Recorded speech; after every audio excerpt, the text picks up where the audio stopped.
This place, this land, its oceans and rivers and animals, its mountains. Everything about it is big, real big. Oh, yeah. The takeoffs and the cliffs and the crashes, well, they're big too. But that is why we're all here, to play amongst the immensity and flirt with the danger. This is the last frontier and the end of our journey, one that started with the duels and continued deep into the backcountry of Revelstoke, where the bar was raised once again. Rice lacing a giant double line right there. But to win in Alaska, you must meet the enormity head on. And the Coliseum is enormous. A perfectly suited venue deep in the Chugach Mountains, just outside of the sleepy town of Valdez. Today, we will not only crown Alaska champions, but tour champions as well. Welcome to the final stop of the 2023 Natural Selection Tour. Kicking it off.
Welcome to Valdez, Alaska, the most fitting location to crown the 2023 Natural Selection Doesn't Tour look too crazy. champions.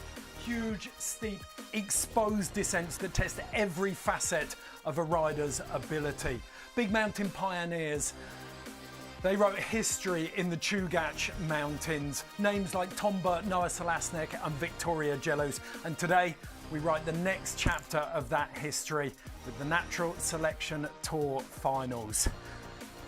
An exciting prospect presented by Backcountry. Joining me in the studio, we have Mary Walsh. She is to snowboarding what Angelina Jolie is to orphans. She's got a heart big enough for all of us. And then former Forum child star Eddie Wall. Thank you both so much for joining me. Eddie, you know more about Alaska than any of us. The pictures we've already seen there, this promises to be a big, big event. Yeah, I think, one thing I can't overstate enough is there's one thing about seeing Alaska and thinking you know what it's all about, and then being there and standing on the top of some of these peaks. It's unbelievably humbling. It's scary. I have unbelievable respect for the people who can do what is about to be done. Mary, we talked about the level of pressure on the riders in Revelstoke with that venue. That's not going to let up here. No, I mean, Alaska is always that place that really puts riders to the test, both mentally and physically. And mindset is so important going into this, especially seeing that this is looks to be the most featured face we've seen at any of the natural selection Alaskan courses. Yeah, and extremely steep as well. Now, we need to be straight up with you all right from the start.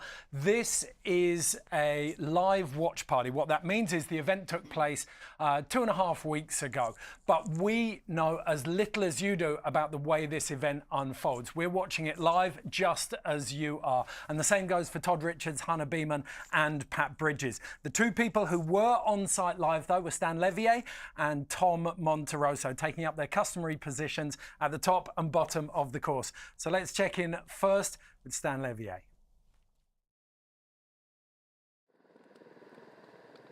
Welcome. We are here at the start gate, the 2023 Natural Selection, Valdez, Alaska. The area is called the Cleve, and the view around me is all you really need to get a sense of just how beautiful, jagged, extreme these Alaska conditions are here today. The temperature, a nice 27 degrees, winds moderate, mostly in the single digits, with the ability to get gusts up into the 20s, but I don't think it'll be too much of a problem. I think the biggest challenge here today is going to be the variable snow conditions.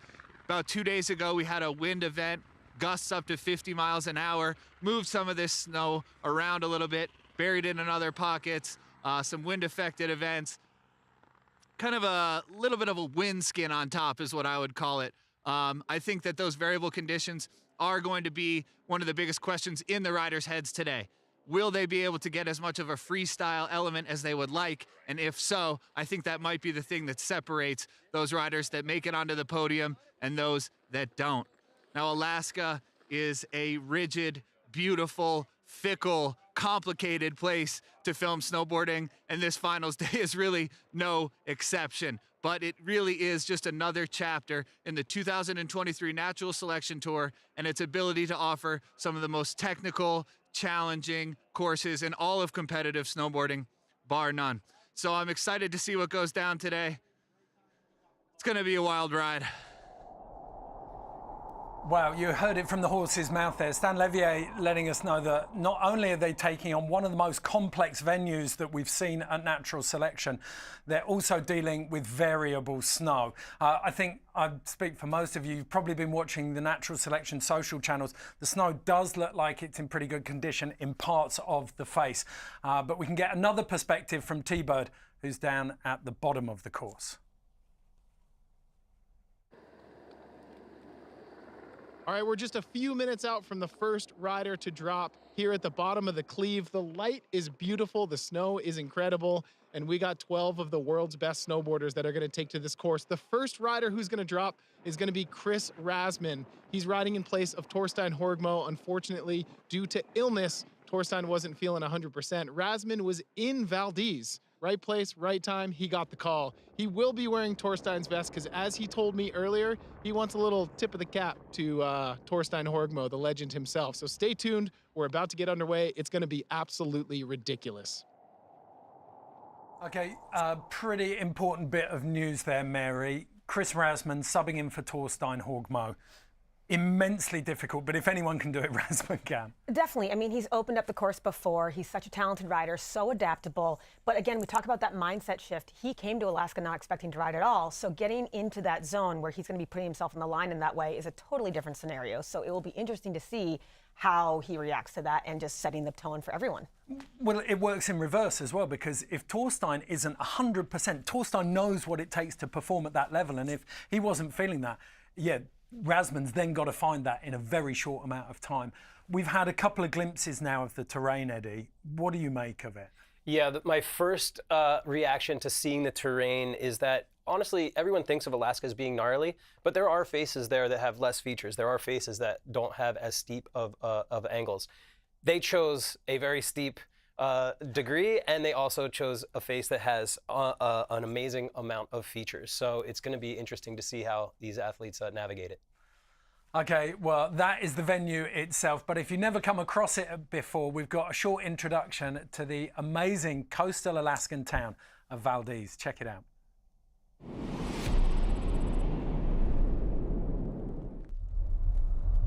Valdez, Alaska.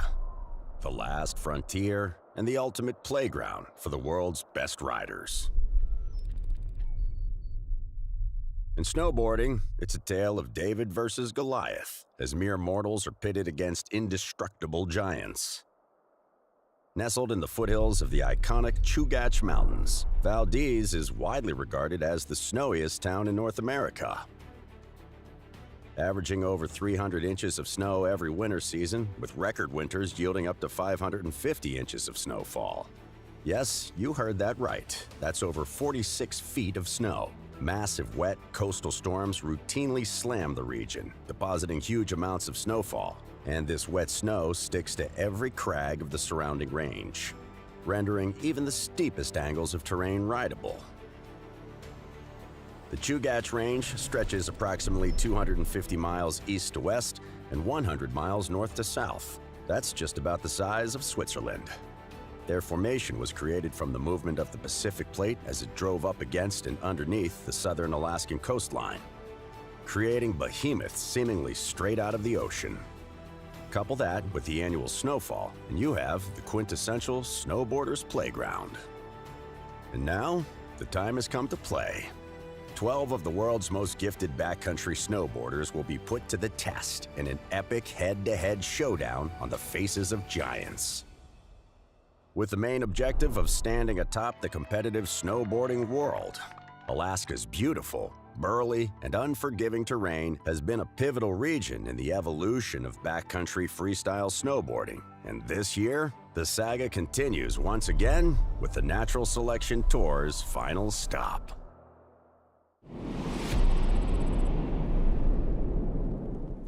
Shout out to Yeti for putting that one together for us. Thank you very much.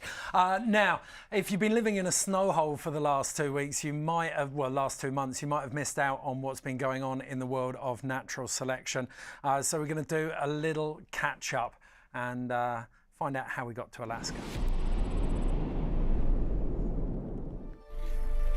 So it kicked off with the Jules, 24 riders going toe-to-toe in the pre-qualified riders' venue of choice. So the riders who were in Alaska last year got to choose where the Jules took place, and there were some fascinating matchups here, Mary. There really were. I mean, the defenders' choice of terrain really led us a view into the creativity and the terrain influences that each rider really brings into the entire tour and all of their snowboarding. I mean, one of the big highlights, of course, Ben Ferguson, Nils Minnick, just to pull one out of there. Yeah, I mean, this one as well, Eddie, stood out. Travis Rice going up against Red Gerard. Yeah, that backside 7 nose grab right there just shows Travis's expertise and, you know, skill level in terrain like this. And I mean, I think the duels were a really great way to kick off this entire road to Alaska. But the hardest part of it, as you just mentioned, Mary, we saw Ben Fer go up against Nils Minnick, and you're losing someone of that caliber at the very beginning. Oh, it's wild. I think we always say that these matchups, even at the beginning of the tour, are like a finals level or semifinals level matchup. And you're so stoked when someone advances, but it's always a heartbreaker to see who's left off the rest of the tour. Mikey Cicerelli going up against Mark McMorris as well. McMorris hurting his ankle just days after this. So Mikey Cicerelli, despite losing the duel, is on tour. But Zoe Sadowski-Synnott, then moved on to Revelstoke, and this is Boulder Park, arguably the most intimidating venue ever seen at any snowboard competition. Yeah, I mean, I think we all agree that Revelstoke challenged these athletes in a way that they've never been challenged before. No one had ever ridden this face before these riders, and as you can see from this footage right here, to watch them navigate this terrain is unreal. There was a maturity of decision-making, Mary, that belied, like, it showed you just how much skill these guys have got in this kind of terrain. 100%. I think we can safely say that this was the day snowboarding collectively held its breath, waiting for that first drop. And when everyone rode, at the end of the day, we looked back and we had seen incredible snowboarding and the entire field really rising to the occasion. Zoe Sadowski-Synnott, MVP for me. You got Blake Poole 7. Zoe went for the front 7 before Blake, and she was the second person to land a backflip. She really showed up, but then at the same time, so did this man. Yeah, I think Travis came into this final, in the finals runs here, and I think this clip is maybe a clip seen around the world. If you had been on any type of social media, this clip went absolutely viral. This is the stuff video parts are made of. This is why we tune in to this event, because we want to see riding like this, and it was incredible to watch. Yeah, massive shout out to GoPro. Not just for the GoPros supplied for the duels, but also for the racing drones in that incredible coverage of the Revelstoke stop. Now, we can take a look at the standings after that first tour stop in Revelstoke, and it makes for some pretty interesting reading coming into Alaska. Zoe Sadowski-Synnott is currently leading the women's standings, 960 points there. She's been to Alaska twice before, but she's come second and third. For a woman who's got almost every trophy in her cabinet, this is the one thing missing: an Alaska Tour win and the overall championship. She is going to be hunting that here, but she's chased by some serious talent. The men's, though, I mean, what stands out to you here, Eddie? I mean, of course, you have Travis Rice, who's in the lead right now, but one thing I can't stress enough about Alaska is that you never know. Anything can happen on this face, you know, and so it'll be interesting to see, especially with guys like in the bottom of the ranking, Ben Ferg and Mikkel Bang. You know, they easily could bump themselves way up into those top positions. Alaska specialists, Ben Ferg and Mikkel Bang, but two creative riders right there in Blake Poole and Dustin Craven, Mary. Oh, completely. And different end of the spectrum, too. Very excited to watch what goes down in their heat. Okay, this is the key part, though. The judging criteria moved away from those freestyle paradigms of difficulty, amplitude, variety, execution, and landing. Instead, the first two criteria there, creativity and risk, those are going to come to the fore in this kind of terrain. Where are you riding? Are you breaking fresh trail, and are you taking risks with your tricks, your trick placement, and the exposure that it's done over? Keep an eye on this. This is going to be very, very interesting. I think especially with the women and line choices. As we said, we don't know what's going down, but I had one little gem that told me the women's line choices are spectacular. So these are the brackets as they line up. A repeat of the Revelstoke semi-finals for the women. What do you make of that Elena Kimi one, Mary? Two veterans of Alaska, Kimi making her return, Elena coming off the Alaska win last year, as well as her part in ARC that just showed this amazing prowess. Kimi is a veteran. This is going to be a heavy matchup. And then Haley Zoe, again, it's way more freestyle leaning seemingly. Yeah, as you mentioned, you know, they've been, Zoe and Haley are very freestyle driven. They have been competing at the highest level in slopestyle competitions over the past years, and so it'll be very interesting to see if they can take some of that air awareness, some of those tricks onto these big faces in Alaska. Yeah, Haley and Zoe especially, you feel like they're quite evenly matched. I would agree with that, and I think they both bring this incredible energy to the backcountry right now, but it's also about that time spent, that experience in Alaska and riding this type of terrain. Yeah, which definitely favours Elena and Kimi. And then the men's bracket, you said it earlier on, Mary, every single one's a final, but it feels like it's a sandwich at the moment of Alaskan experience. Yeah, we can't not talk about Chris Rasman opening up the course for everyone and competing against Travis Rice. This is a Truffle Pig reunion, a rematch from Jackson Hole, and both of these gentlemen are so adaptable to terrain, so that's going to be a great one to start things off. And then you mentioned it earlier on, Ben Ferguson and Mikkel Bang. Yeah, you know, you can't rule out anybody, but when I see that bottom bracket of Ben and Mikkel, it's very interesting to see how that's going to go down. Both of these guys have experience in Alaska. Both have big tricks. Ben, a little younger, maybe a little hungrier. Mikkel, he has more time on the snowboard as he's a little bit older. So yeah, it'll be a good matchup. Yeah, they're easily into 2 decades of Alaskan experience, I think, on that one. I think Travis may be seeing them at the opposite end of the draw and both facing each other early on. I think he'll be quite excited about that. That gets rid of a big Alaskan player for him. Yep. Yeah, and you can't underestimate those middle brackets. Well, we talked about that creativity between Craven and Paul. That's one to look out for. We're going to take a quick break now. When we come back, we've got the GoPro course preview, and we're going to get stuck into the quarterfinals. Don't go anywhere.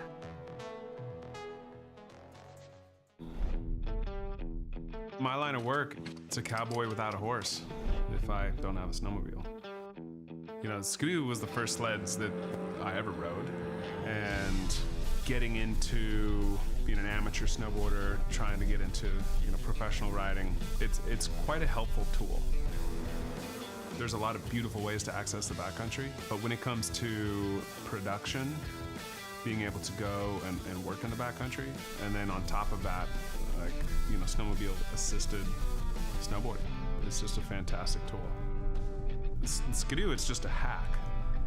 It's just a more efficient way of doing it, and having access to one, being able to utilize it to how it was designed to be utilized, it can just get you out into places where, whether you're free riding or filming, timing is of the essence. There's a lot that I wouldn't be able to do without Skidoo. Our winters are changing before our eyes. We believe in changing the narrative from one of crisis to one of inspired climate action. That's why the Natural Selection is pledging to go beyond carbon neutral. Natural Selection will be a drawdown event, which means we're putting twice as much carbon into the ground as we are emitting during the tour. That includes emissions from every heli bump, every sled ride, and every mile driven will be offset twice over. We pledge to bring the same enthusiasm for progression on snow to climate action. Because, simply put, neutral just is not enough. And this really is not even that radical of an idea. So we would like to challenge you and the businesses you work with to do the same.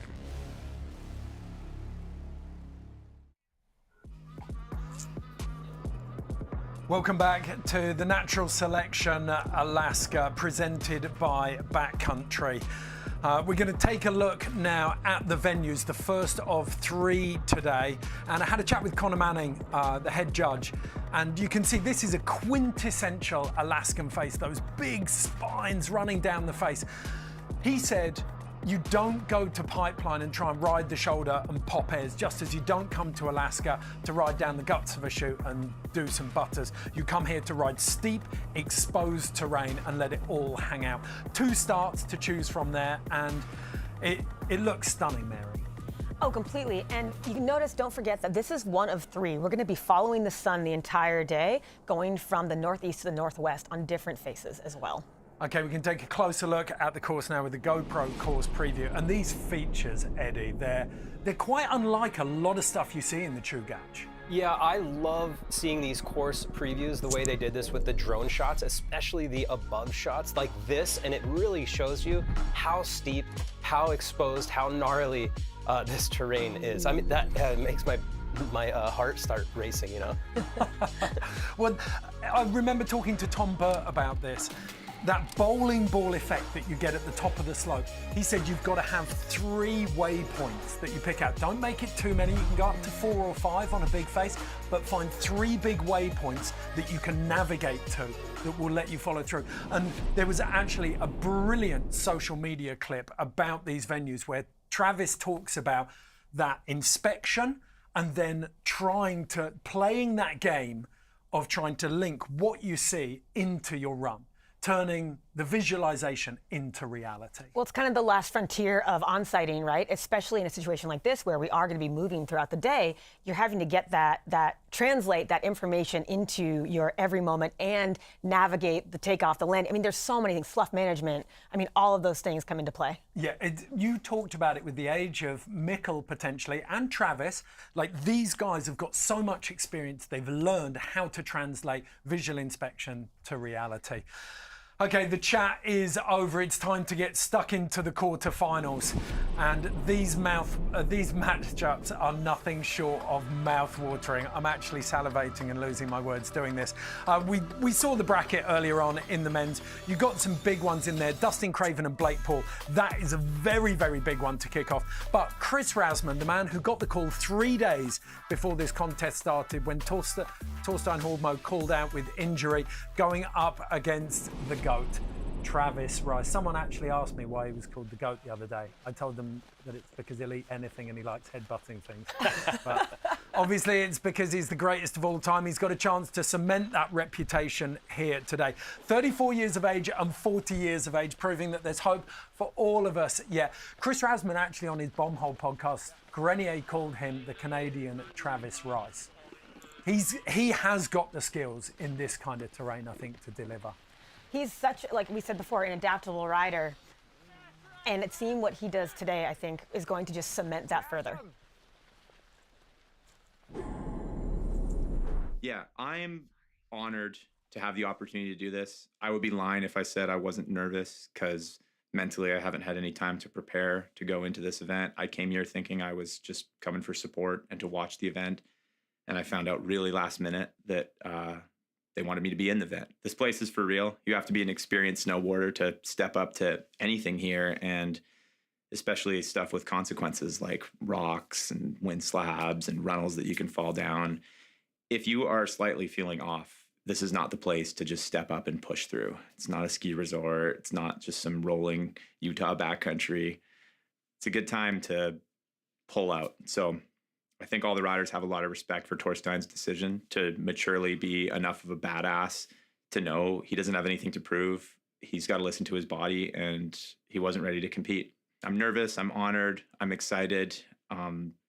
Mostly just pumped to get back in a helicopter and ride down a big Alaskan spine again. Okay, you heard it there from the horse's mouth. But I spoke to Rasmussen pre-Jackson Hole in 2021, when he first pulled on the NST vest. He could count on two hands the number of contests that he'd done. Strategy is not his strong point, but snowboarding is. He knows this terrain. He's got the power and the poise to take down Travis Rice. And now it begins. This is the Natural Selection Alaska, presented by Backcountry. Rasmussen riding off over the bowling ball. Yeah, and as you can see, his backpack, talk about last minute addition, his backpack still says Horgmo. It's packed full of Kodiak cakes as well. The boys stocked up. Holy moly. Yeah, Ben. Just hear him chatting there to Yeah. Ben Ferg. Yeah, and you could hear him say, holy moly. Well, you've just got to orientate yourself and know exactly where you are. Yeah, and it is very easy to get lost. So here he is kind of making his way into the steeps. Snow looks good. A nice opening there. I mean, Rasmussen's really a student of the mountains too. Oh, great, just popping the back three. You know, this is really him not only navigating this first line, but getting the intel he needs that he's going to share with the rest of the group as well to inform them with snow conditions, all of that. Rasmussen actually said that without Dustin Craven, he wouldn't have had the prep on the faces to be able to do this. Yeah, big shout out to Craven. And I think that's something too that these athletes, you know, going into this, they're all trying to really actually help each other out and work as a team, you know, up until the second that they drop in, and then that's when they get competitive. Almost like a backcountry filming crew until the bib comes on. You can really see that exposure on that left, rider's right, looker's left. I mean, he's putting himself on top of a pretty big drop right here. Front three, tapping that little pillow. Just clipped it. And again, you know, you don't know what's going to happen or what you're going to see until you are in the air. So you could hear him hooting and hollering. I think just making it down that first run is a celebration. I mean, being the first person to drop into that, that's a heavy task. Got that one out of the way.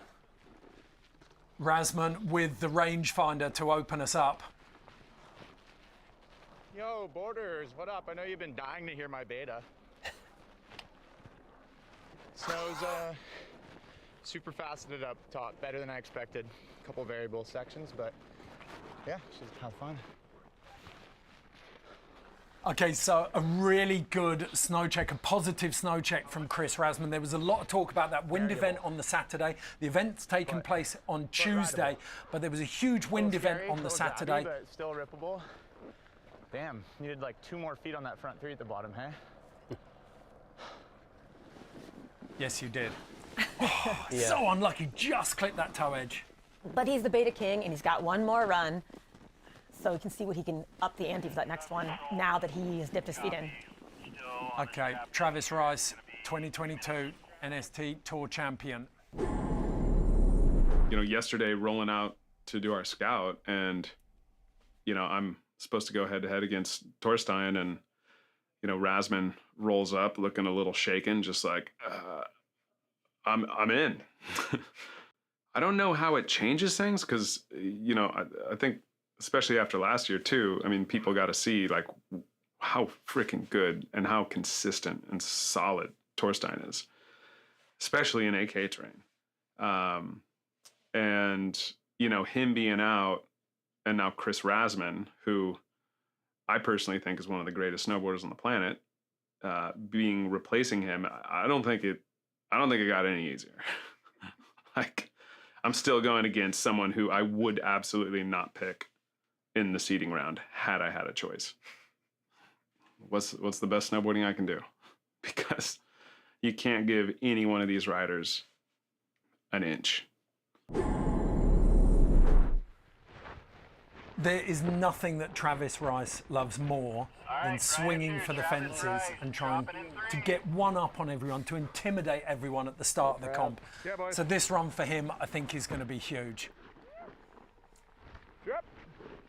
I like this first view, how, you know, you've been talking about this bowling ball effect. It's like a convex roll, which means you can't really see what you are riding until you first drop in. And Travis starting things off just like Travis Rice will, with a massive backflip. I think already just look at the speed. Oh my gosh. Wow. He's going for it. That was a massive backside 3. I don't know if Travis really understood how fast maybe he was going into that or how far he was going to go, but that looked like it was, I don't know, 50 foot plus. I can't remember the last time I saw Travis tomahawk. Yeah. No. He never misses by that much. Well, I mean, we did hear Razman say the snow was faster than he expected, but to see basically kind of Travis just putting the throttle down that quickly first run, I mean, things are serious out there right now. Well, he knows he's up against Razman. Yes. Okay, well, fascinating by that one, but I'm going to say definitely Razman's up at this stage. I agree. I do think he wants to click it up a notch, though, too, if Travis is coming out blazing like that. Yeah. Yeah, I mean, if... Yeah, you've got to have something up your sleeve, haven't you? Right, so that lovely back 3, very much a range-finding run from Razman, this one. Yeah, and then, you know, I guess we can't discount that Razman did go down as well. So, you know, honestly, it'll be interesting where these scores come out. But, you know, if they both went down, watch this. I mean, this backflip's huge to kick it off. Right at the top, too. That's a consequential place to have a trick like that. That if you fall, you know, that's a big impact on the rest of your run. So we talk about the R and Credo, that's a big deal. Yeah, the amount of speed he has going into this back 3, look how huge that is. It's massive. It's very, very similar to that huge back 3 transfer we saw him open up in 2022 as well. He looks for those, doesn't he?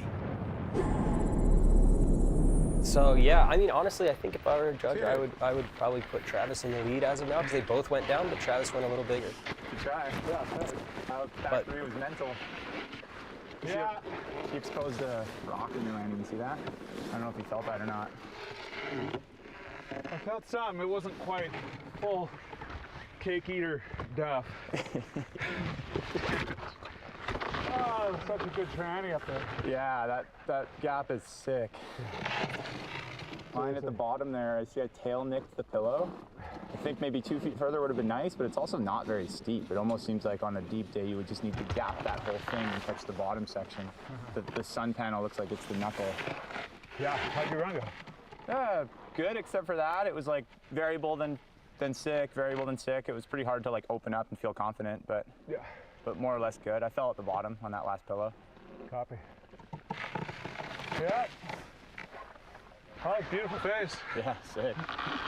That tension definitely released. It was better than I thought. Ah. Damn. Two of the world's best backcountry riders comparing beta off the first runs on this natural selection Alaska course. Travis Rice, 78 for Chris Rasman, 74. You called it, Eddie Wall.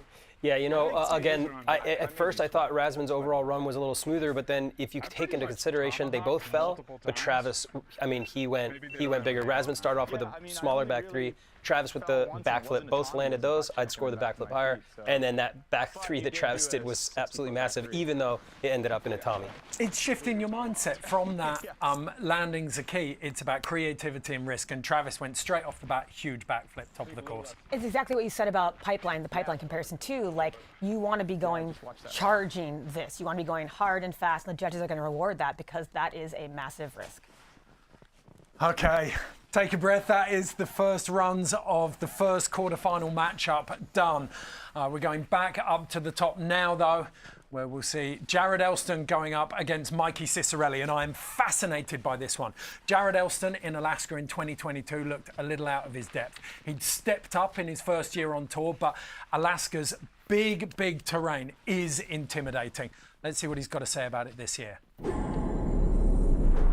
Yeah, I mean, where Mikey and I are definitely the least experienced riders in the field, maybe, when it comes to Alaska. And so, like, I'm glad I didn't get Travis or Mikkel or Ben. So I think we're hyped that we're going against each other, and he's such a great dude, and I'm just like, yeah, I'm stoked to ride with him. Yeah, standing on the podium up here at the event would mean so much. I mean, you got the best riders in the world on the best terrain in the world, basically. So yeah, to get on top of the podium or just on the podium at all would mean so much. Yeah, it'd feel really good for sure to be up there with those guys.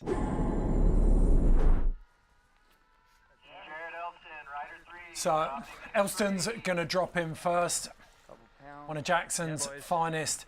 He's looked uncowed up to this point, I feel, by the natural selection tour. He's really got himself stuck into this, and look at the confidence he's riding in with now. No hesitation whatsoever. Yeah, I think something to be said for the age of these two. You know, this is a younger bracket. You know, you have early 20s, and the benefit of that is that you are a little bit more fearless. You're a little more hungry, but on the downside, less experience in the mountain as somebody like Travis, who's who's 40 years old. Elston, here perched on top of some big exposure. Stomping. Elston really studies the mountains, and I think he notices, perfect 360 right there, landing right in the transition and keeping speed. You know, he really studies this terrain. Wow, great transfer too. I keep trying to get a word in, but then he does something rad. Nice backside three, little cross court there off his toe edge. So I mean, yeah, he was kind of hitting every feature that he came across. And he kept himself high on that ridge. Slough wasn't an issue. It's like great management from that perspective. That seemed very strategic to me. I think, as I was trying to say while he was, doing awesome things up there, is that he really studies the mountains after he's ridden something. If it's an area or terrain that he doesn't have as much experience in, he comes back the next run, the next week, the next season with loads more idea of what he wants to do. It's really impressive to watch. So I think we're going to see him turn up the volume throughout the day. Okay, Mikey Cicerelli up next. Nicest man in the world, TM. He had an incredibly solid part in Arc. He knows his way around the backcountry. His transition from slopestyle undoubtedly is done. Like, this kid is a backcountry feature now. It's whether he can apply that to big Alaskan terrain, though. Big Air Jer. Yeah, I'm stoked. It'll be sweet. We're the two young guns. He's definitely got a little more experience in the AK than I have. Like, he got to ride last year, so But I'm looking forward to it. I think it'll be a good matchup and there'll be a good battle. Jared's definitely hungry for it too, so it'll be sick. For me to get on the podium here would be, for me actually, would be like the biggest accomplishment in my snowboard career. I've had lots of podiums in the World Cup, US Opens, all that, but I think for me, this event means way more because of the stature of it and the riders and the venue. So I would be absolutely thrilled. Of course, our first matchup of the day where both riders have their Dakine vests on with their name on it. Ciccarelli, first time joining the Tour in Jackson. And those vests are actually interesting because they are very, very functional. You can see they're equipped with airbags. They have room for all the equipment that you need, beacon shuttle probe up there. So pretty rad. Yeah, alongside all the EMTs and patrollers that are on the face. So safety is paramount here at Natural Selection as Mikey Ciccarelli makes his way on to our northeast exposure venue, the first of 3 today that we'll see. Kind of making his way along that rider's left ridge line until he can find out where he's dropping. Same line as Jared up to this point.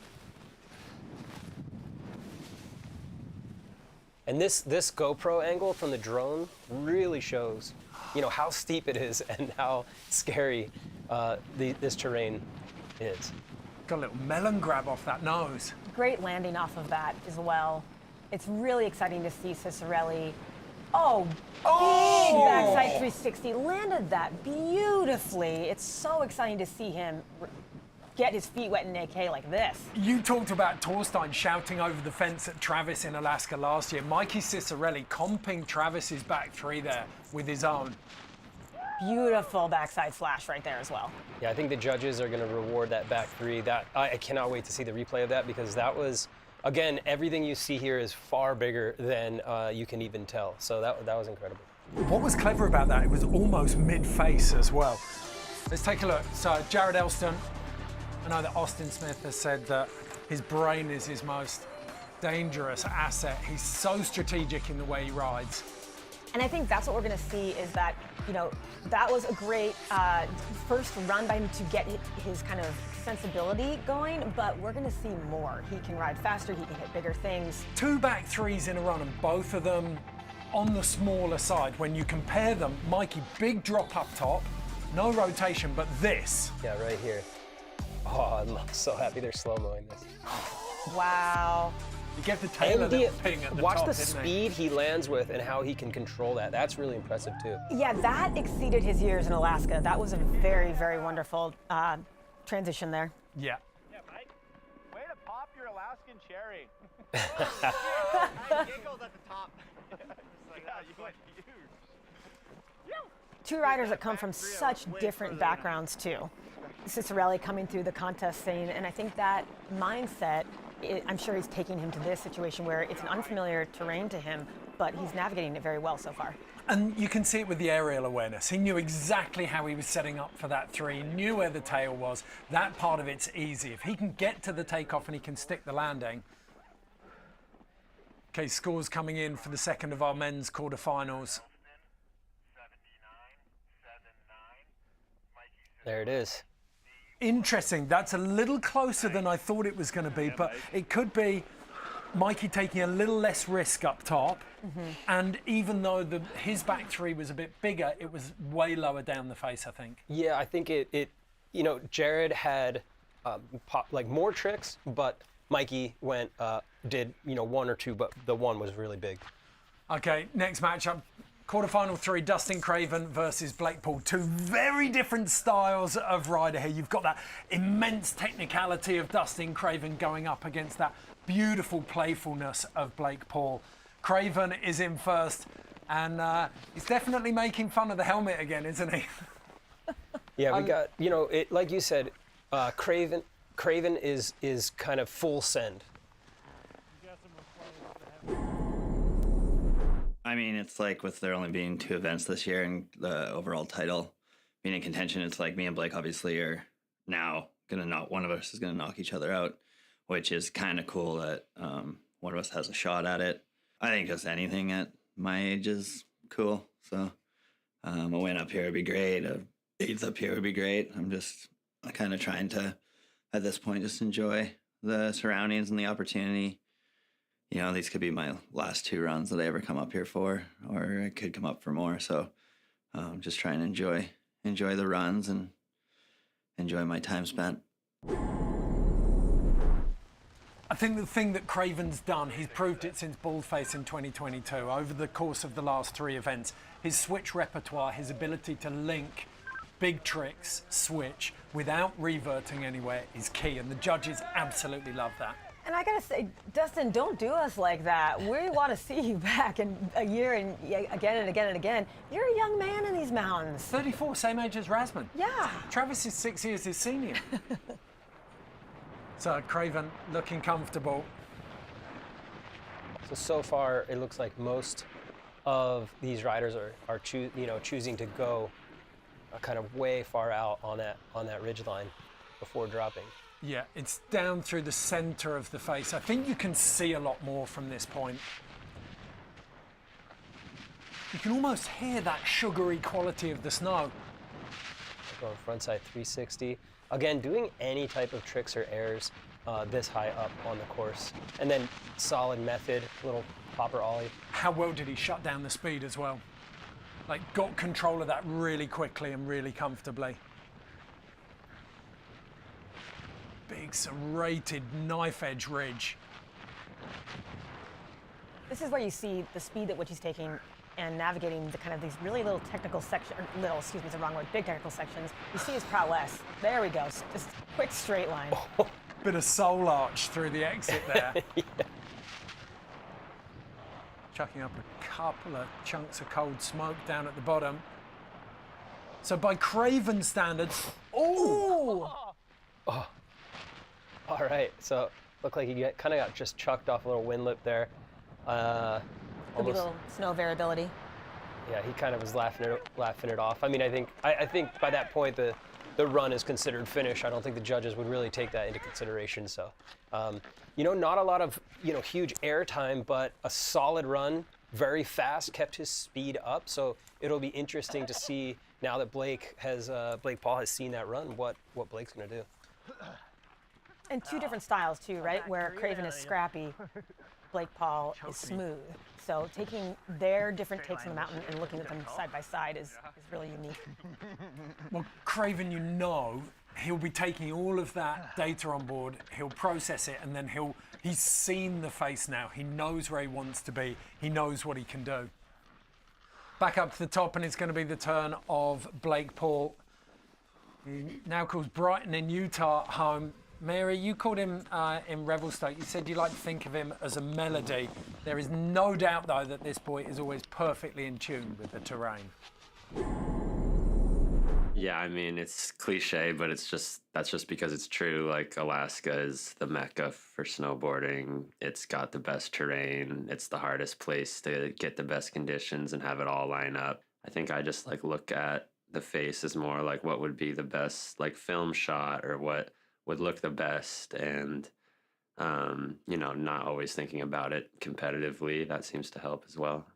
I don't think there's any easy matchups out there, but I know Dustin does not care about snow conditions or terrain, and he's just down to send it, and he's just confident, and he can ride anything. So it's not looking super good, but then again, going against anybody here is tough.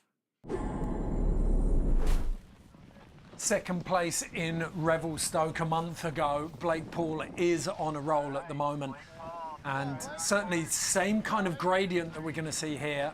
And he's had the bit between his teeth since he got the wooden spoon in Baldface in 2022. I remember Sandy McDonald saying that Blake actually put in more turns forwards than Dustin did switch on one of the runs. So Blake definitely has stepped up his riding this year.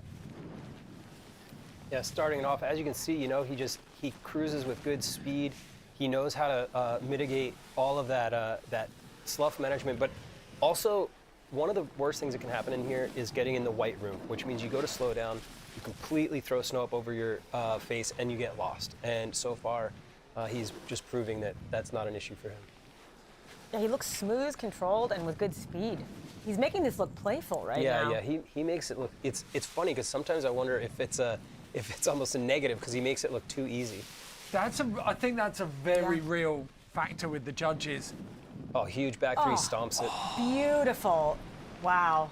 That was a majestic run. That was a film part run. Yeah, that was lovely. If you hadn't seen another track in that, you could have quite happily watched that in a film. Yeah.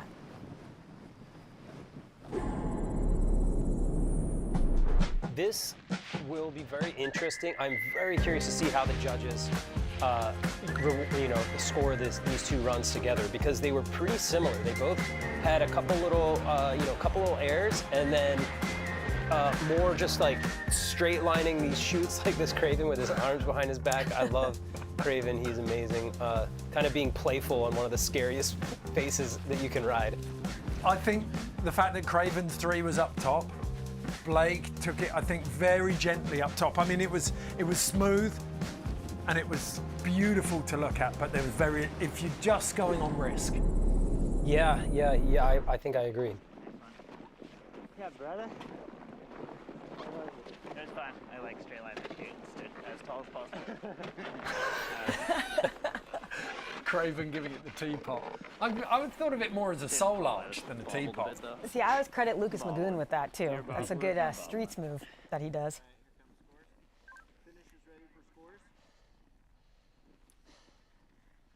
Both looking calm compared to the amount of adrenaline that's running through them. An 83 for Craven. So. All right, so the judges rewarded Craven. I mean, honestly though, to pin it through that chute the way he did, and be able to handle that amount of speed, and then his tricks up the top, I guess that was enough to overtake Blake. I think Razman said it really nicely though at the end of his run to Travis. It's released the adrenaline. Like the moment you get on the face, you feel the snow underfoot and you start relaxing. That's what everyone's doing with this first run. Okay, Eddie, you called this one as one of the standouts. Undoubtedly, two of the most experienced riders when it comes to time spent in Alaska. Ben Ferguson versus Mikkel Bang. Ben Ferguson, roots in half-pipe riding, has transferred them to the backcountry majestically.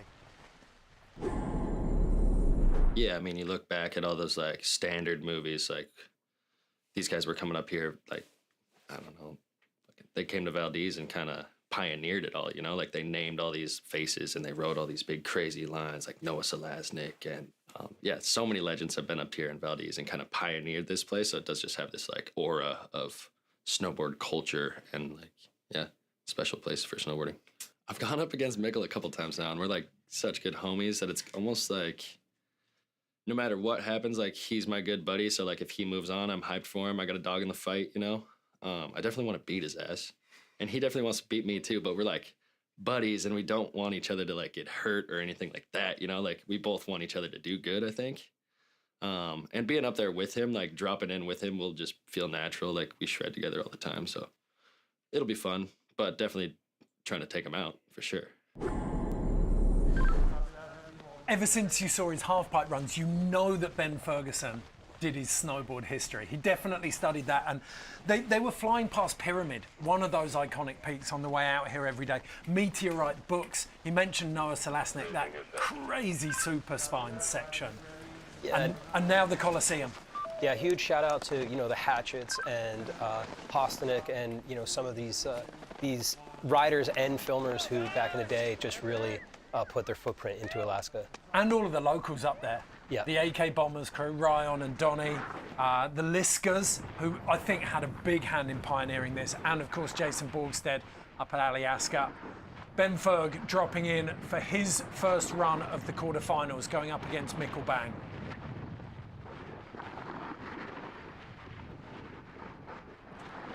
Breaking fresh trail. You can see where the riders scoped out there. Yeah, and a few of them walk down onto the edge. They're allowed to do that, but a new diving board. Ooh, like that. Line choice right away, nailing the landing. And again, seeing how high speed, how they land and then control their speed, to me is one of the most impressive things. I was really worried that he was going to get stuck in the guts of that chute. Then he's done so well to fight his way back up onto this ridge. Ooh. coming up a tiny bit short on that back three, but making it through totally fine and kind of changing course. Little transfer. These angles right here, I love. You can really see how blind everything is. You can see that exposure on the right-hand side, where if you don't want to fall off to the right, that's for sure. Yeah, look at that. Working this face. And then nice drop there. I think also, as you can see, he was following a line, but the reality is, judges will take that into consideration, but also it's like once you've scoped a line, if another athlete decides to take that line before you, you can't just switch up your entire plan on the spot. So I think the judges will take that into consideration, but also they will know that you can't just completely invent a new line right out of the right. Well, the line was Razmand, and Razmand had clipped that little pillow on the way out. So arguably, Ferg's the first person to stick that last drop there. Yeah. And even in the Razmand kept saying he could have gone a little bit faster. So I wonder if Ben had heard that and took a little more speed to clear that pillow. I loved up at the top the commitment on that first drop because of the way the feature was shaped. Once you're onto that platform, there was no way out. Yeah, he was eyeing that up for sure. That was a great line choice right there. And I think Ben is so committed, so calculated that I'm very looking forward to him building upon that for a second run, as you guys were saying, now that he's kind of got the adrenaline out, has dropped in once. Okay, Mikkelbank. I feel like he was the standout of season one. It kind of dialed down ever so slightly for him in 2022. I feel like he's, certainly Revelstoke, he's got a point to prove. He didn't have the run he wanted in Revelstoke. He got that big flush on the first run. So this is Mikkel's house. He's going to do well in Alaska. Oh, totally. I like going against Ben. It's actually, I like it, to be honest with you. First of all, it's like a big challenge, He's like one of my favorite riders. And it's funny because he is kind of like, he likes kind of like trying to get in your head a little bit, whatever. But I'm so bad at that stuff. So I'm always just like, kind of like, haha, kind of like laughing it away.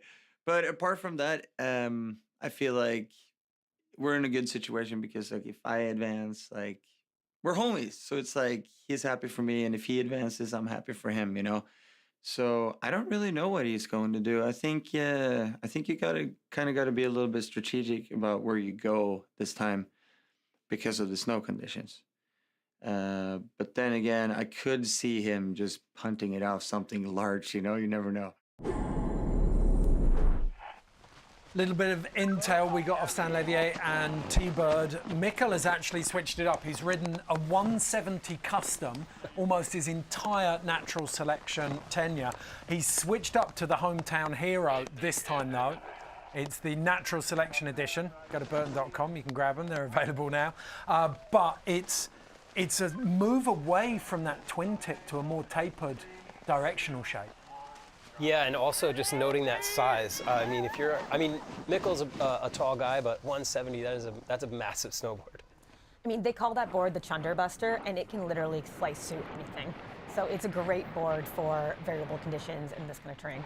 So one of the few walking tracks that was allowed out to the edge of the bowling ball there. Mikkel breaking totally new tracks here. You can see him just stamping, getting a feel for that crust. Yeah, I think instantaneously the judges are going to notice that he's taking a line that nobody else has taken yet, and this is so gnarly. And I can't express how difficult it is to ride these lines with this amount of speed and then do tricks like that. Oh, that butter to switchback one. Absolutely gorgeous.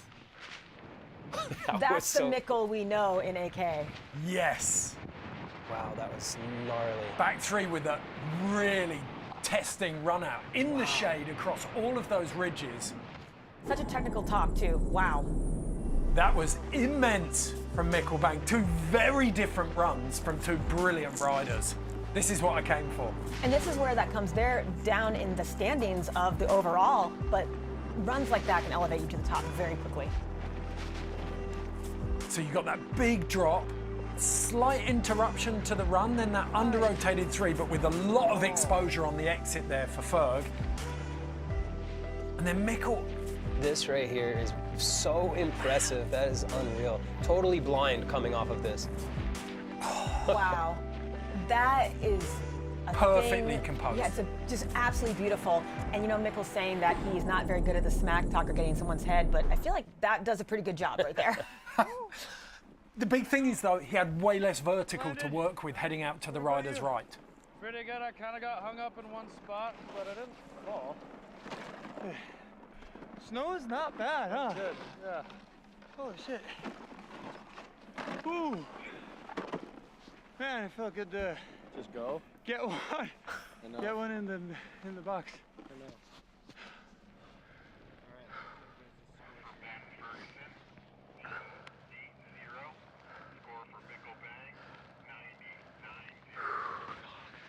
Ham. 90 Hell points, yeah. biggest Holy score of the shit. day so far for Mikkel Bang.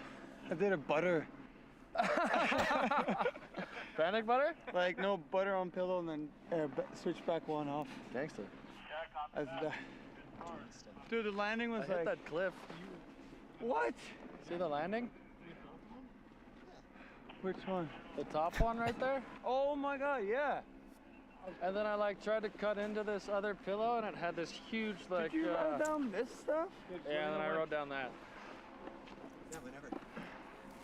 All right, we're down here with Mikkel Bang and Ben Ferguson. We just wrapped the first run of the men, and we got the first crew bumping back up, but we got Mikkel and Ben down here. Mikkel, I heard you saying the snow was a little bit better than the other scout day.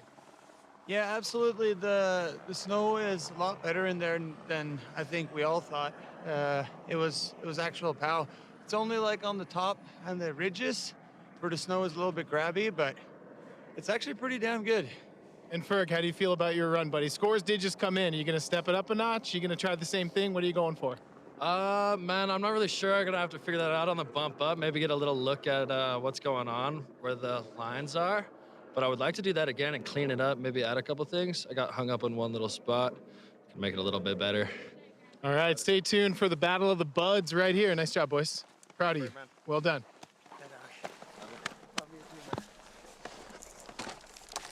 So two friends going toe to toe in the Coliseum, and we get our first taste of that venue for the day, the northeasterly aspect. And from all of the accounts we've heard from the riders, snow conditions good and the terrain looks breathtaking. Yeah, it was great to see what they finally, you know, we've been seeing some of these features for a little bit now, and it was nice to just, I feel like it's a little relaxing to get one under the belt, you know? What do you make? I mean, I think the biggest shock of that first run for me, Mary, was seeing Travis go down. We so rarely see him miscalculate something, especially to that extent.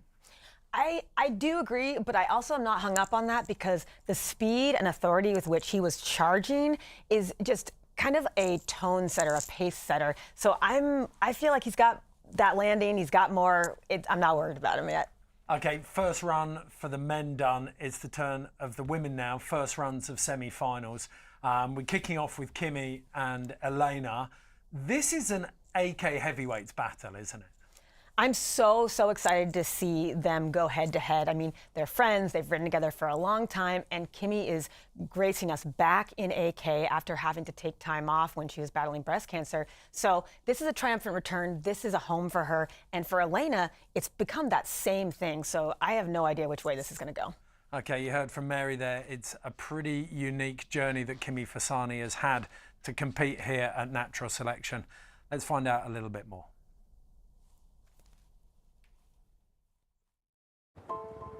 If you would have told me a year ago that I would be standing on the top of the Hemlocks at Mammoth Mountain with a crew about to drop into the Natural Selection, I wouldn't have believed you. Kimi Fasani is the archetype of the changing face of women's snowboarding. She's just broken all the boundaries. And now she's a pioneer for all women in sports, all female athletes. She helped all of us women with that, because like if I ever decide to get kids, I know now there is a person that did it before of me and made it work. Here, this is the doctor. 5 years ago, this started with my mom having cancer. This is not something that I see even once a year. This is something that I've seen a handful of times in my career. Even though you were so young, my goal with you was to make sure you were alive to take care of your kids.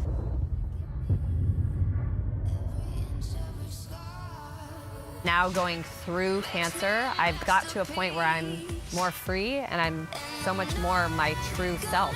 But I would have never found that if we didn't have to go through all of that.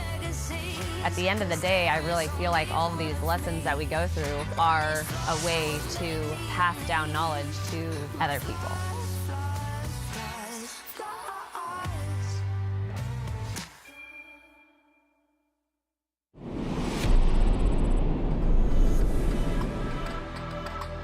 Semi-finals on the northeasterly aspect of the Colosseum.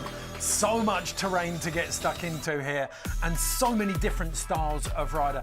Kimi Fasani in those 2016 and 2017 Absinthe film parts put down some very, very technical Alaskan descents. Over the last couple of years, Elena Height has done exactly the same thing. She's got her teeth stuck into some very, very big lines here.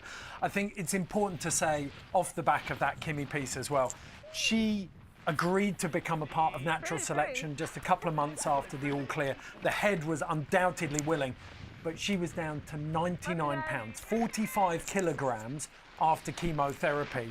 So it took so much work for her to get physically ready for this event. Elena and I have known each other for a really long time, and we've never been in a competitive landscape. And so when we went to Revelstoke, having that matchup, but watching her step into the backcountry for the first couple of years of her career, I remember when she called me when she was going to Alaska for Full Moon. And I just tried to give her as much seeded information I could to calm her down and have her hopefully embrace it and experience it for what it is. There's nothing that can prepare you for Alaska but experience. And so trying to shed some light on that for her. And now I feel like she's going to do that for me. Well, she is no stranger to steep, exposed terrain. She's proved that in the past, and that is not a physical attribute, that is a mental attribute. I think this venue is really going to suit her. Oh, completely. Kimi is one of the strongest mentally individuals that I've ever met in my life, and her background of freestyle riding applied to this kind of terrain is her sweet spot. Okay. Fasani emblazoned on the back of that Dakine vest. Looks the like GoPro she's race drone follows her in. choosing to kind of take a similar path as Mikkel, which is pretty nice. I like seeing these riders take this one. You know, we saw quite a few of the first people who dropped cruise down the whole ridgeline, and I like to see, you know, where they're going to take this. Like, look at that angle. Oh my gosh, that is so gnarly. Wow. You know it is when you can see kind of the hand on the snow next to the chest. Yeah. You're kind of in that 50+ degrees. And you know, I will say one thing about riding Alaska, it seems like all that snow is perfect and all that snow is super soft, but that is not the case. You'll hear the riders talk about, you know, the snow is variable. And a lot of times that means, you know, there are solid drop. That was absolutely massive. Kimi Fasani in her element right now. We talked about that weight loss. Like, the first place that's going off is your quads. You need to have your stomping legs on for a cliff like that. Your stomping legs is a great phrase. Let's see in this shade, see if she can find a backside 360. Holds on to it. Nice. In that kind of snow, in the shade. Yeah, low visibility. And again, like I was saying with that variable snow, there is pockets in there that's windblown. There are pockets in there that are kind of hard and icy, and that's something that was a real eye-opener for anybody who gets up to AK. Okay, great opening run, and something for Elena Height to think about there with Kimi Fasani. Oh my God, that was so fun! Wow. How'd it go? We couldn't see much of it. I landed everything I wanted to. Awesome. Snow is way better than I thought. And it's such a pleasure to be back in Alaska. Holy shit. I mean, sugar. Yeah, Koa and Zepp will be watching this. Yes. Yeah. I like to think of Kimi as the disruptor. She's got absolutely nothing to lose this year. She can really go in there and stick it to whoever she's going up against. And so I could actually like trust my turns. Again, the data comes, like all of the, I think the expectation for the snow conditions was quite low. after that wind event, but there's been much more healing's gone on in the facet. Now it's the turn of Elena Height.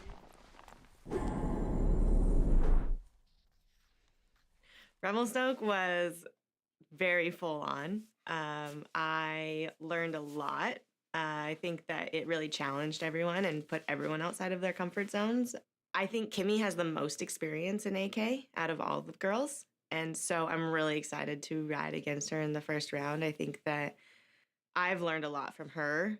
The first time that I came to AK, I called Kimmy for advice. So it's a really special matchup for me. There is nowhere in the world that has the terrain that Alaska has. And in snowboarding, it really is just this pinnacle of riding. It's the place where you come to not only prove your snowboarding, but also like push yourself and see what you're capable of. I think the descents are all way grander and steeper and more technical than anywhere else in the world. And so I think since the beginning of snowboarding, people have come here to see, you know, how they match up to that.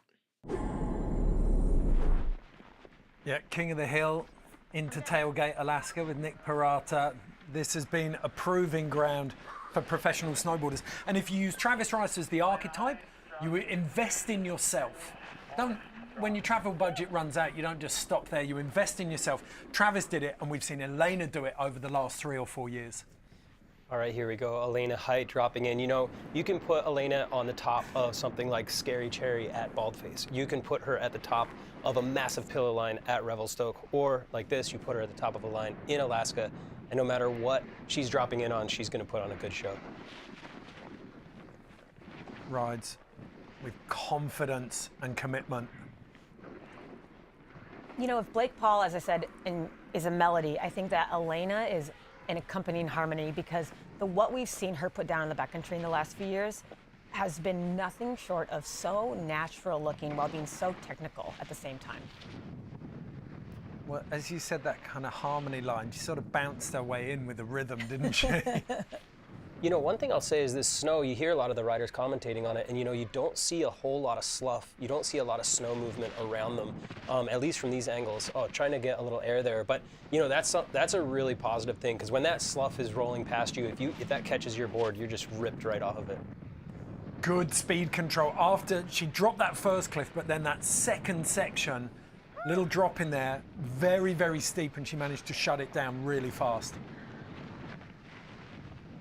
Yeah, I think, you know, Jeremy Jones once commented about getting up to speeds in Alaska. It's similar to on a skateboard if you're bombing a hill. Once you get up to a certain speed, it is very difficult, if not impossible, to slow down without just butt checking or falling.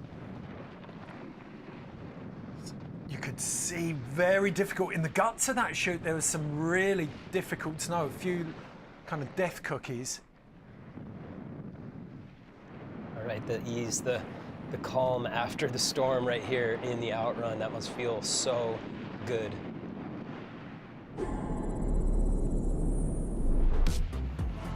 So Kimi Fasani, following Mikkel Bang's run out to that far right-hand side, very steep, a lot of exposure, and she put down a decent drop and a 3.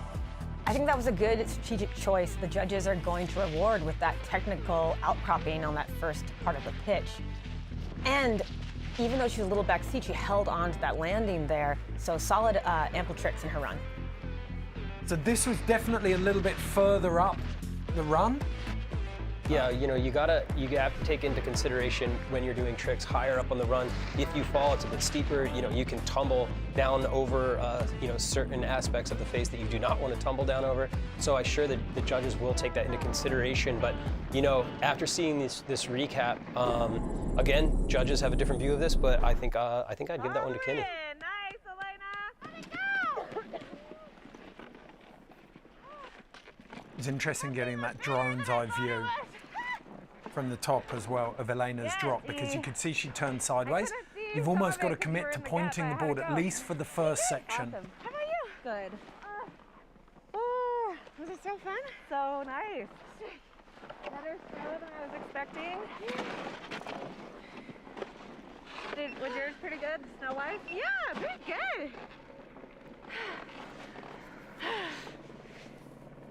I find it interesting. We saw this in 2022. The riders who find their mojo on the day, like Torstein through quarterfinals and semi-finals in Alaska last year. Boom. 80 points for Kimi Fasani. You need to buy a lottery ticket, Eddie. You're calling me. Well, it's not luck. Sorry, I've diminished your skill level there. There's no luck in calling this. No, quite a few years of judging, but yeah, no, that was a solid call. I think the judges did a good job on that one. And it's amazing to see Kimi come out with a score like that, you know, with this comeback. It's just one of the most incredible comebacks in snowboarding history, if you ask me. And yeah, so happy to see her back on her board, killing it. Talking to her after Revelstoke, just being a part of the competition was the biggest thing for her. I do think that was a bit of an intel mission, though, for Elena. I mean, we saw her send it with a very large drop in the beginning, but I think now that she's gotten her first run in, she's really going to take that up for the next one as well. So, okay, Hailey Langland versus Zoe Sadowski-Synnott, a repeat of the first semi-final that we saw in Revelstoke, where Zoe rode at, I'm going to put it out there, it was one of the highest levels I've ever seen big mountain riding from women. It was chin first, very, very strong riding. Oh my gosh, I feel like no one could have ever prepared me for what flying in Alaska is like. And as soon as we lifted off from the airport and got into the mountains and the glaciers, it was absolutely incredible. You never see terrain like this. I personally haven't anywhere else in the world. And I mean, it's just like no other. These mountains are so ginormous and there's crevasses and glacier everywhere, and it's so beautiful. And I was pretty lucky to get a few days before the natural selection crew got here and rode some of the best snow I've ever touched in my whole life. That experience would have been invaluable because, as she said there, the intimidation factor of arriving in AK and seeing lines of this size and sustained gradient it cannot be underestimated. No, and you have, no matter how much you think you understand Alaska and the mountains and the riding there, you will never understand it until you're in the helicopter spinning past those mountains and they're making skyscrapers just look like little tiny buildings. So it's yeah, it's one of the most incredible places on the planet for snowboarding. SoCal's finest, Hailey Langland, making her way into the top of the Coliseum. So far, keeping her speed up good, hasn't, stopped to really look at anything. Solid air off that top diving board. And again, shot down that speed really well on her toe edge. Oh, huge gap, and she stomps it. Wow, that was big. I almost wonder if she realized how big she was going to go there, but she landed it. Hailey Langland, take a bow. That was a big, big statement here in Alaska. Coming out firing at 100%. I mean, she's one of the most exciting riders to watch in the backcountry right now because she has such momentum. She really goes for it, but yet she's so controlled. That was over so fast. That's what I was about to say. She made it go so fast, and that's because she kept up her speed. She did two really nice airs, and she just nailed it. That was wild. I was like, oh, and I'm done. Yeah, Kimmy. Fuck yeah. Dude. I heard you scores. I'm so proud of you. That's so awesome. Oh my god. That must have felt good. It was nice. Gosh, you like sending on that bottom windlet? Yeah, I was like. How does snow feel? So variable. I was like pretty much skidding But it on looked top like in you still between. maintained in like straight line down. Dude, I was like, I just don't want to eat it. Yeah. But well, I'm proud of you. That was so sick. Thanks. Yeah, it was actually really fun. I think now that I know what's in front of me, can go a little slower, a little Yeah, more that's chill. how I felt too. I was like, man, like now that I can trust it, it's like then the flow can like settle in with confidence. 100%, yeah. Should have grabbed my board. I think you did all right without that. Yeah, yeah. I love this, just eavesdropping on all the adrenaline as it pours out of all of them. Okay, she made a huge statement in Revelstoke. Let's hear it from Zoe Sadowski-Synnott. Yeah, scoping up here, this is my first time in Valdez, and the mountains up here so much bigger than you think. Yeah, it's pretty crack up that me and Hayley are versing each other again. We were just in Whistler filming together in the backcountry. So yeah, I was hoping that we wouldn't be versing again, but I am super excited because I think we push each other pretty hard, so it'll be really fun. I'd be super stoked to end up on the podium up here. Yeah, I've like struggled in Alaska in the past when I've competed up here, so yeah, to just ride my best and do something I'm stoked on, I'd be super happy. Zoe's supported by so many of the brands who are part of the Natural Selection Tours Industry Alliance. It's those partnerships that support the riders. Burton, Oakley, GoPro, Skidoo, Sendy, Jones, K2, Libtech, Mons Royale, Nerona, Powell, Salomon. So many of those core industry brands who make professional snowboarding a reality. Zoe Sadowski-Synnott now. She won in Revelstoke. She's got at least a couple of fingers on the Natural Selection Tour title, but she's got Hayley Langland to get past first, and she has just laid down a heater of a run. I thought she was going to go kind of further down that ridgeline, but she broke off a little earlier, dropping in on a face that does not have any tracks yet. So, I mean,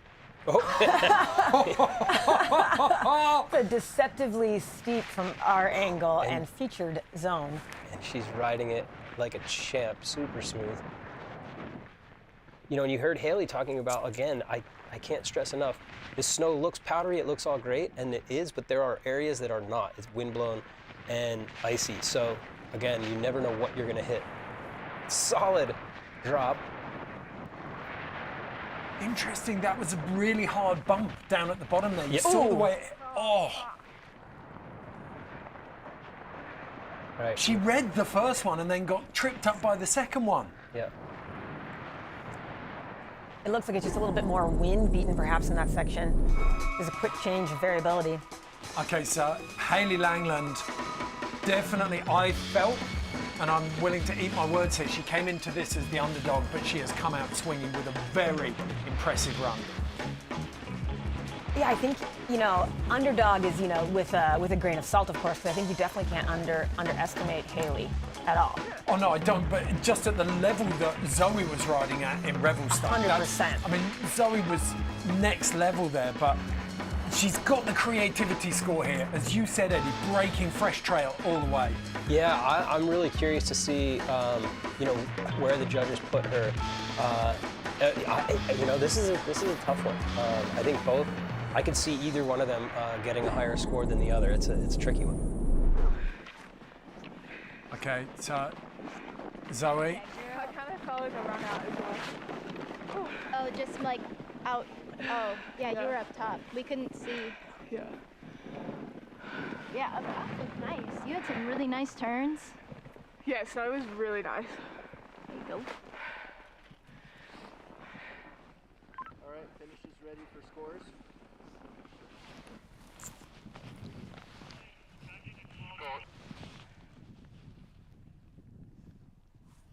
Scores for Hayley Langland, 75-7-5.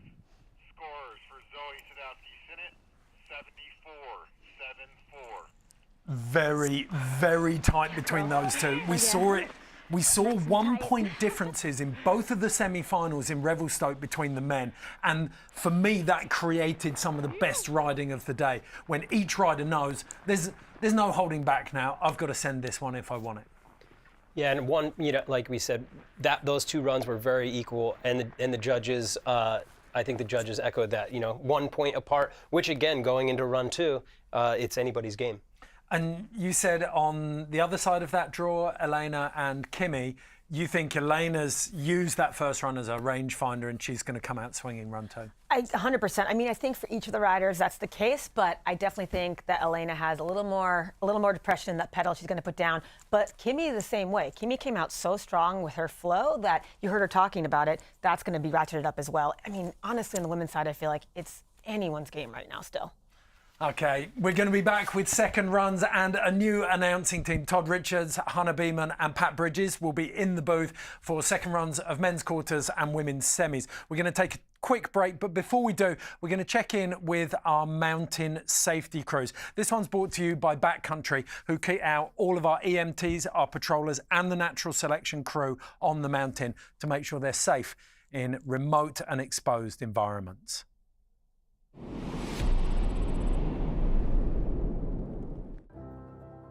Terrain in Alaska is awe-inspiring. It's huge. It's way bigger than you think.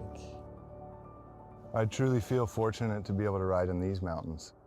Riding bizarre terrain with great snow, it's the diversity that's what's so great about snowboarding, is something that there's endless amounts of up here. The vastness of it.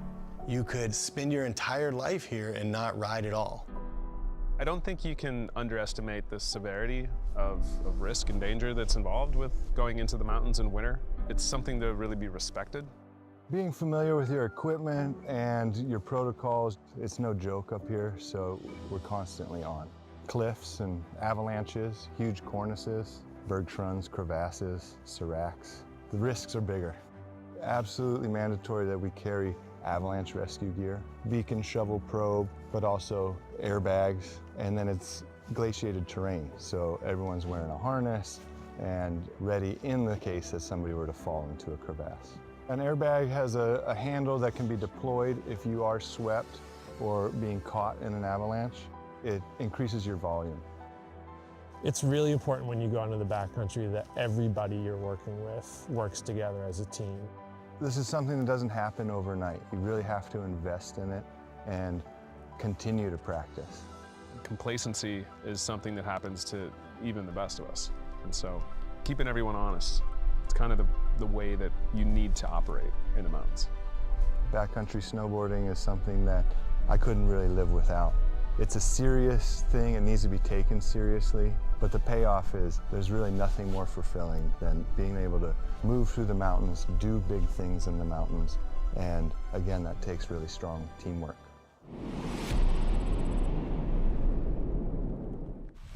Rider is ready, any cameras not ready? Dropping in 3, 2, 1, drop. We're in such a high stress environment that the minute that stress is relieved and we've put on the event or we've had a great powder day, it just turns to absolute joy.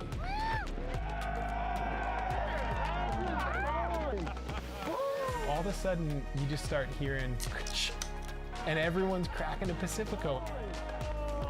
Everyone gathers at the end of the day and have a drink and share some high fives, and vibes are so high. When you're that far removed from society, you have to have a sense of normalcy. And there's nothing more normal than having beers with the homies.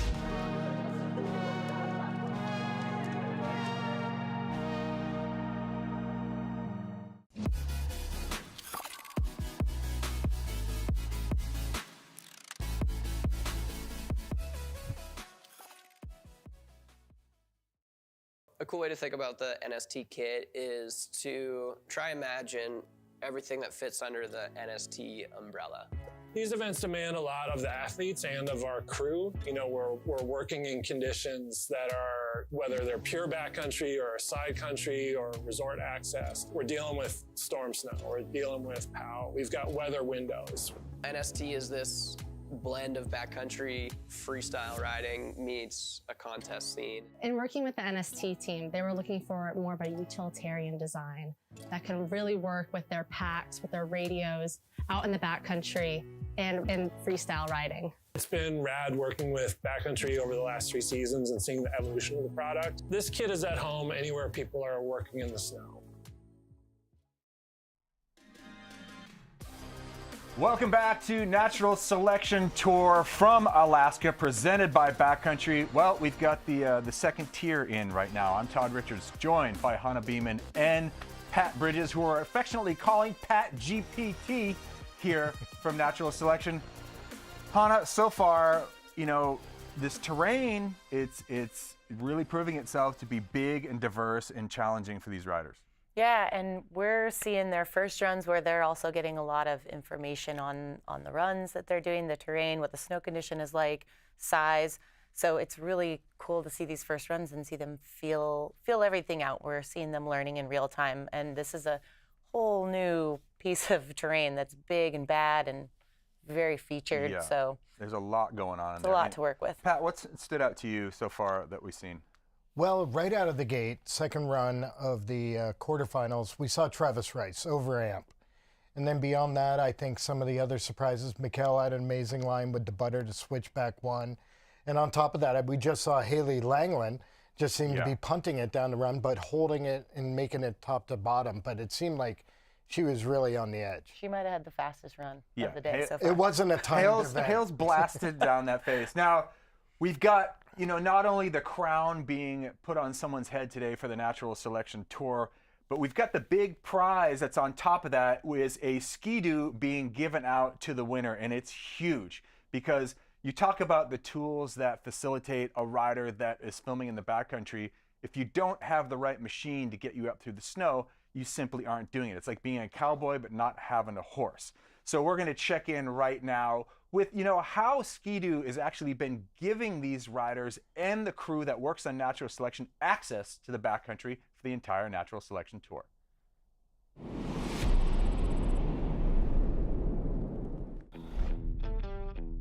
My line of work, it's a cowboy without a horse if I don't have a snowmobile. Ski-Doo was the first sleds that I ever rode, and getting into being an amateur snowboarder, trying to get into professional riding, it's quite a helpful tool. There's a lot of beautiful ways to access the backcountry, but when it comes to production, being able to go and work in the backcountry, and then on top of that, snowmobile assisted snowboarding, it's just a fantastic tool. Ski-Doo, it's just a hack.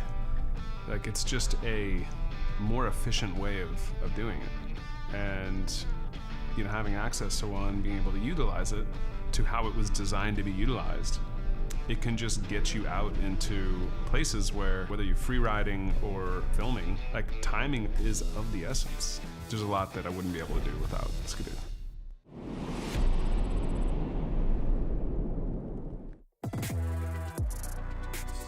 All right, we are back, and we're going to get right back into the action. We are in the quarterfinals, and this will be run number 2. I mean, look, Mother Nature is working overtime out here in the Chugach Range. I mean, providing dynamic, incredible terrain. I mean, these are the best riders in the world, and I mean, it's crazy that we actually get to crown someone a winner of this kind of riding. It's absolutely insane. So here are the quarterfinal matchups as they stand right now. Chris Rassman up against Travis Rice once again. Jared taking on Mikey. Craven against Blake Paul. And Ferg up against Mikkel Bang. Now, Hannah, we saw some kind of baubles by people that we wouldn't characteristically say that we would see that kind of moves from. Most notably by these two titans right now. Chris Rassman up against Travis Rice. I mean, I think now that they've got some data on this course, it's going to be a completely different ballgame.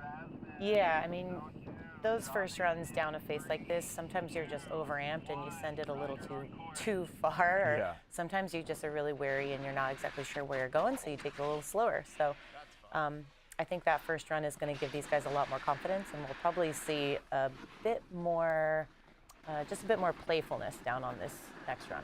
Playfulness is not something that I would equate with the terrain out here, but I mean, look, Rassman is one of the best. You heard Travis Rice say it in one of the pieces earlier that he's, one of the best riders in the plan. I would tend to agree. Bridges, I mean, he's kind of like this undercover weapon in the backcountry, just really comfortable at landing in really crazy terrain.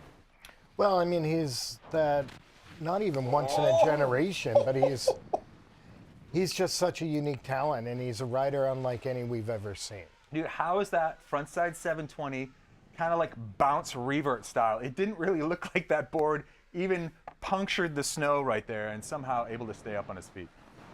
Well, it seems like the conditions change from turn to turn, so riders just got to be, quite literally on their toes. Yeah, pair of 720s in there. Looks like he got a little reverted in that deeper snow. Yeah, it's just the snow is going to vary so much from, spot to spot. One landing might be rock hard, one might be so deep. So you kind of have to just hope for the best on this. I'm looking forward to seeing how the riders mix up their lines. There's a lot of different options in the Coliseum, and I think we're going to see a lot of new terrain getting opened up here. Well, these two riders right now, obviously, you know, Rasmussen having a little bit of a revert, but a much better run. Had to get freestyle-y on him, just a little too loose. You don't want to get too loose up here in Alaska. No, but see, they're getting a little more playful. That first run really helps dial in, you know, the visual aspects that you have to put a run together. Now you have some actual tangible information that you can adjust all those lines with and really dial in the run. All right, Travis right now getting ready for his run number 2. We saw in run number 1 taking it absolutely massive on a 360 into a pocket. He's got that GoPro strapped on his head, so we're going to get some great point of view footage of this next run from his GoPro Max. And here we go, Rice. Ooh, getting a little wild style and a little bump up top. But as you're saying, that the snow conditions are very drastically different from just 4 feet over on an aspect. Whoa, Travis just getting bucked through a chute here. Ooh. Those are not good sounds to That's hear. Ouch. You make that kind of sound when you knock the wind out of yourself. Rice gets rocked up there in that chute.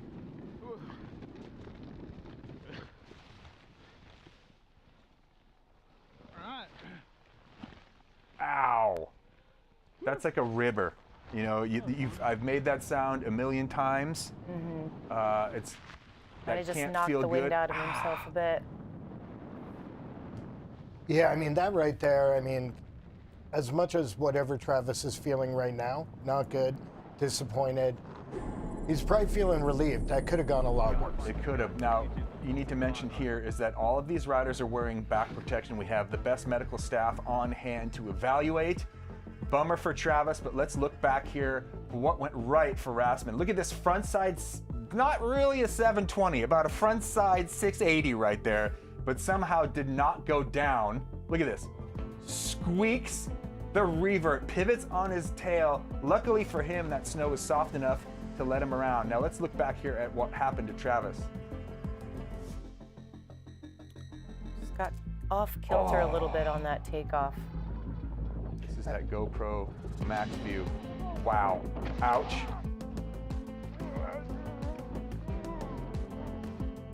It's a matter of inches. Had he fallen rider's right 2 feet, it would have been a different story.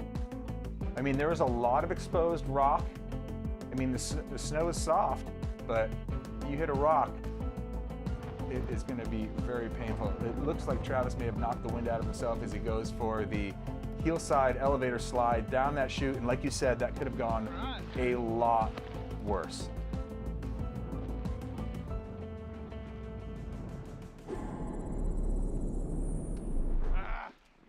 You okay? Yeah. That's scary. Slid on your back and it'd be oblivion from up there. Travis is down. Travis is down. Yeah, just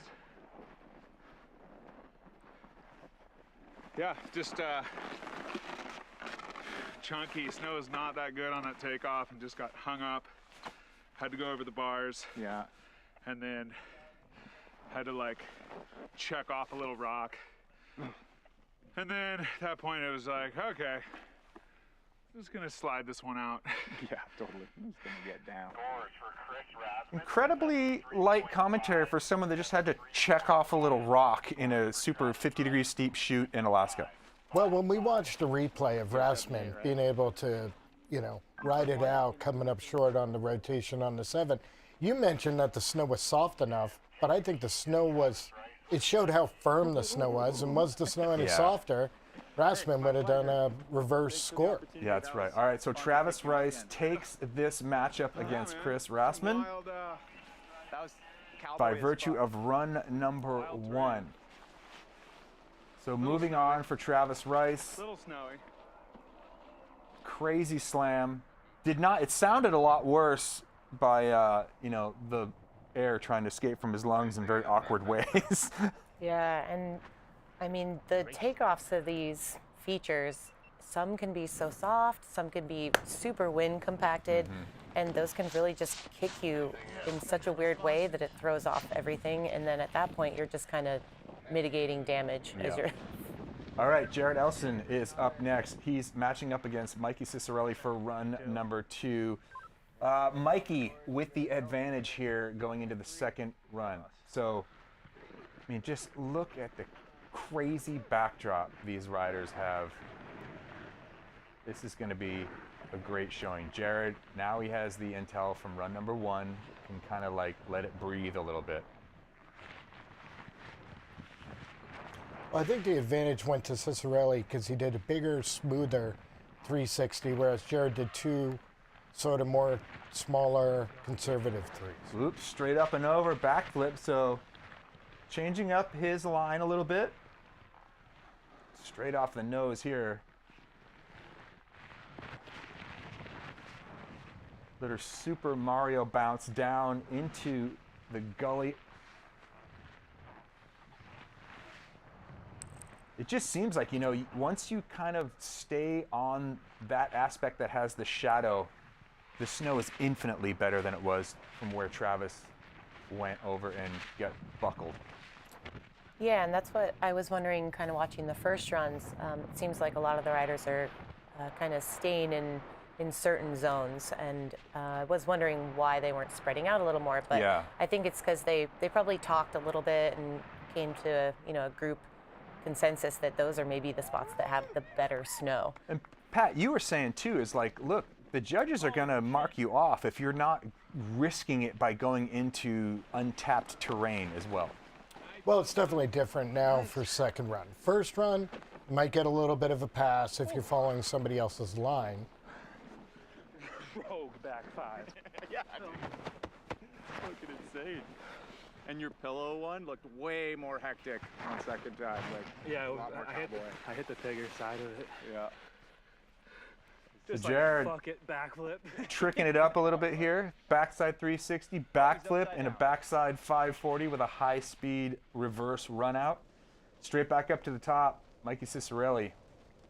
Well, I think that run right there definitely is putting Mikey in a place where he's got to level up over his first run. That was definitely Jared's better of the 2 runs so far. And he also had that double drop in the middle of his run right there. So Mikey's got his work cut out for him to better his first run.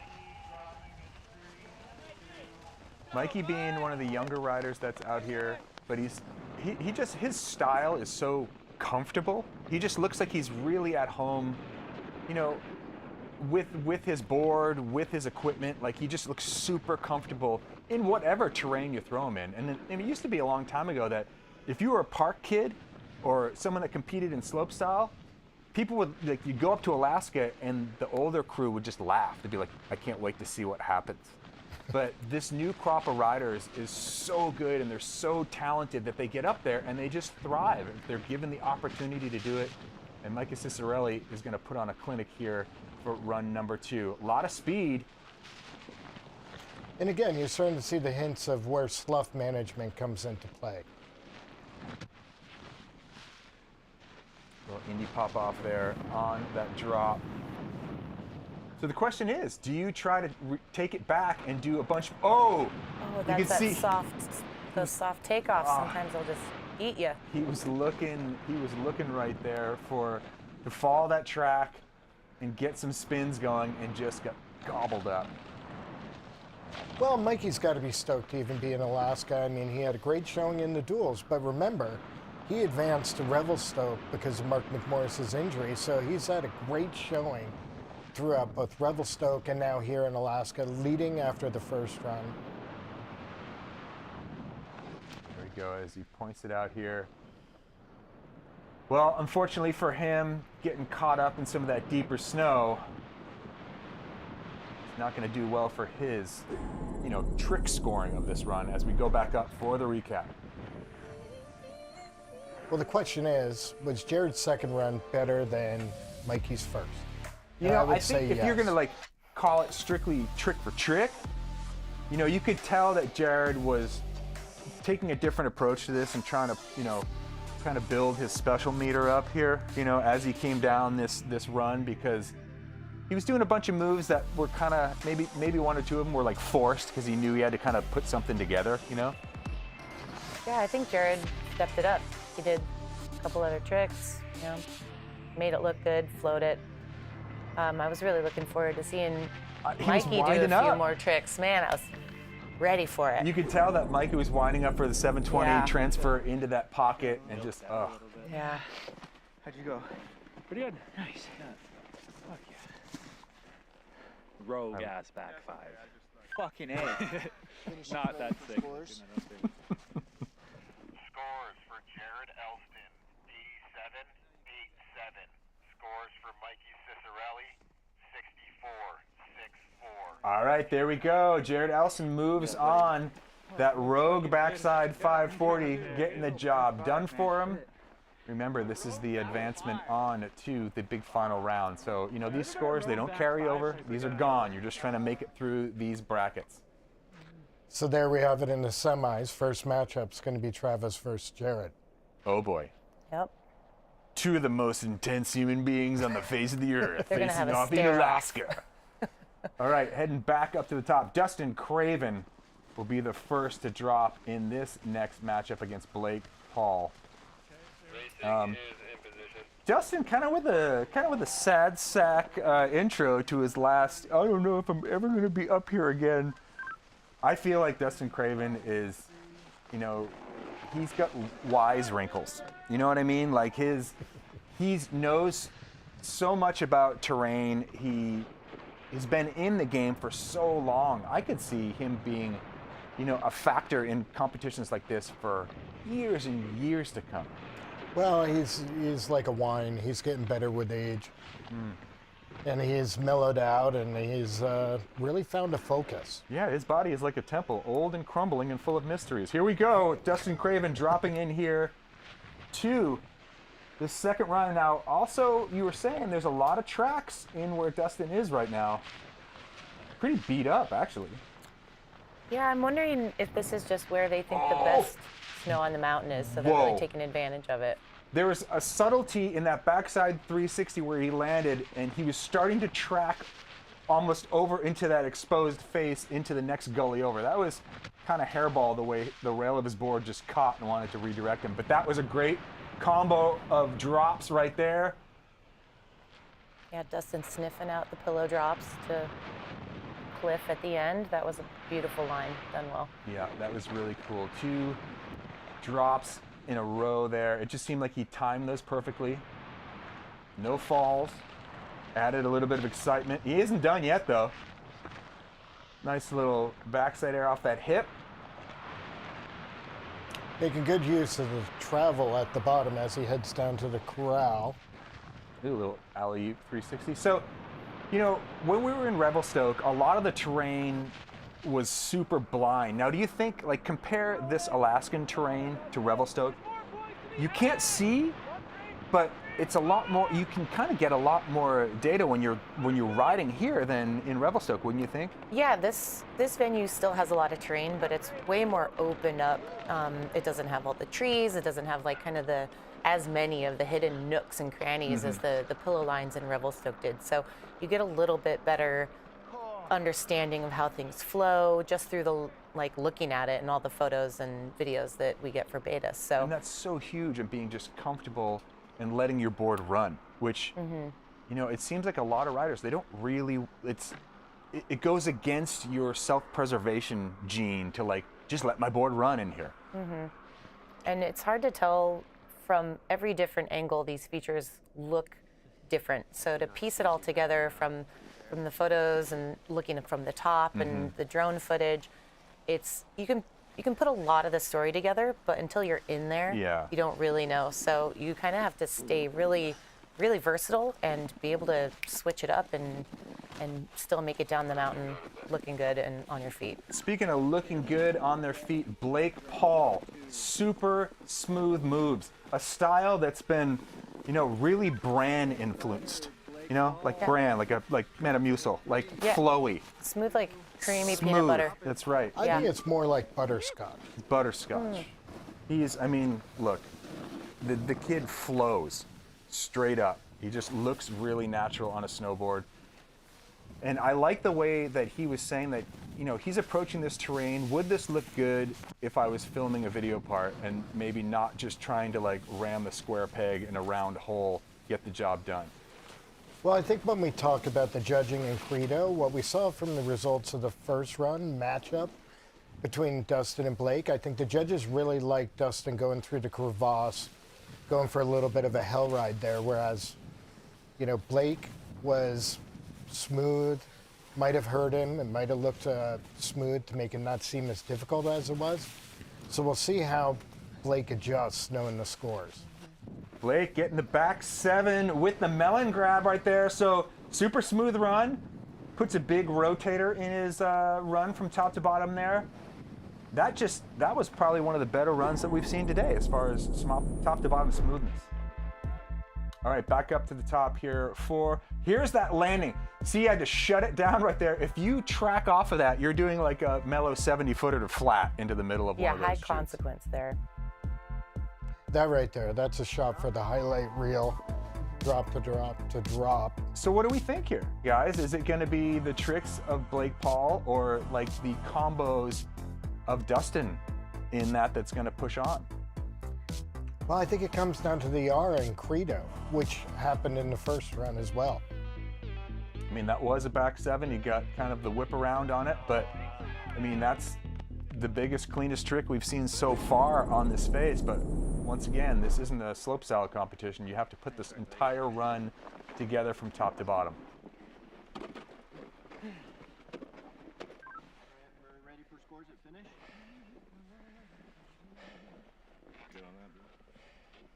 Pretty long run too, as far as like being gassed out when you get down to the bottom. Very close. Wow. Very close. Dustin Craven moving on with that 86. So, I mean, that kind of gives us a little window into what the judges are looking for. They want to see you kind of put the combinations together and take the risk. It's not all about trying to just chuck moves in here to get the job done. Yeah, and I think Dustin had, you know, a little more of an aggressive pace, which I think translates really well to Alaska, really charging the face, showing confidence.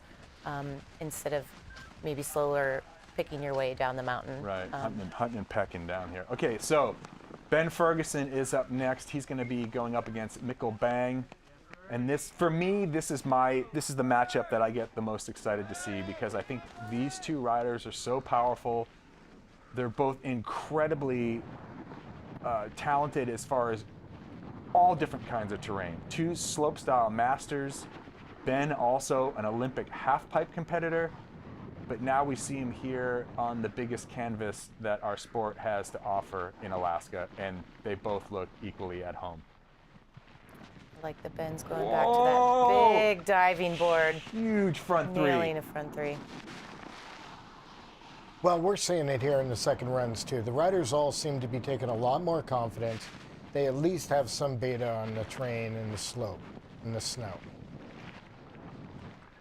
Hannah, what's it like to be on these faces? You've competed here, won the last natural selection here in Alaska. What is it like to try to slam the brakes on after you do something? Like, try to paint that picture for the viewer at home that doesn't know what Alaska riding is like. Ooh, I mean, hopefully you're not slamming the brakes on. Hopefully you pick a line that flows well and you get the speed right, but I feel like for me, it's like you're just very in the moment, and from one feature to the next, you hit the first feature, and then you're like immediately thinking about, you're thinking about what you're in and getting the next one right. It's just, you know, feature to feature, working your way down the mountain, being in the moment, and just trying to remember every move.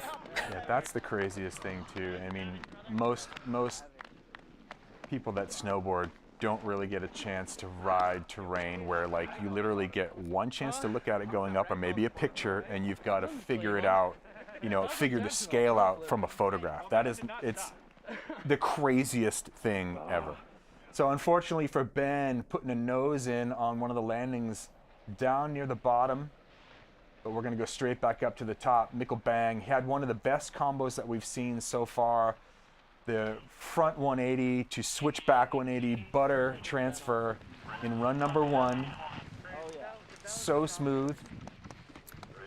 When Mikkel puts a run together, he makes it look so beautiful, so easy, powerful, and when Mikkel's on it, he's one of the most fun people to watch. Yeah, I mean, dude, he's a powerhouse. What is he, like 6'4", probably weighs about 220 pounds of like Viking red meat eating muscle. Yeah, and so creative. He's, you know, even in previous tour stops, he does lines that nobody else thinks about, hitting a rock in one of his runs. Like Yeah, jibbing Oh, how the rock. was that? Yeah, and it's at the backside 540 that Yeah. we saw here in Alaska in the last The event. butter to switchback 1, that last run, it's like he's got some unique things that he pulls out in his runs. And he broke trail, rider's right, for the first runs. See him here trying to find his way into something. Frontside 180, looking for an opportunity to bring that back around. Little 180, so we had a nice frontside 3, that frontside 180 kind of pointing it through that chute. That was a clean run for sure, but I'd say, I don't know if he bettered his first run. I think his first run was better. I also think, you know, this frontside 360 off of this was huge. And I think that's going to do, well, actually, I didn't really see him throw the brakes on in the first time we saw it. Watch how he lands here. Did he kind of sit down on that one? No, he's going over a little bit of a... Okay, all right. Well, that's huge points for him right there, because that was giant and it was clean. Watch this right here. Unfortunately, the second one where he kind of digs his nose in right there and kind of goes up and over. But up until that point, and he was straight back up on his feet. It wasn't like a flow-ending slam. Yeah, and some things about these Alaska faces, from a distance, they look so smooth and like everything is soft and, you know, flows together. But when you get up in there, there's all these different little textures in the snow, different variations in the way it rolls and ripples. And so sometimes just that little change in slope or having a little bump can set you off and throw you off your line. It was getting really extreme up there. Yeah, bro. Oh, yeah. These two good homies. Someone's going to move on. I'm going to say that Mikkel Bang is going to take this one.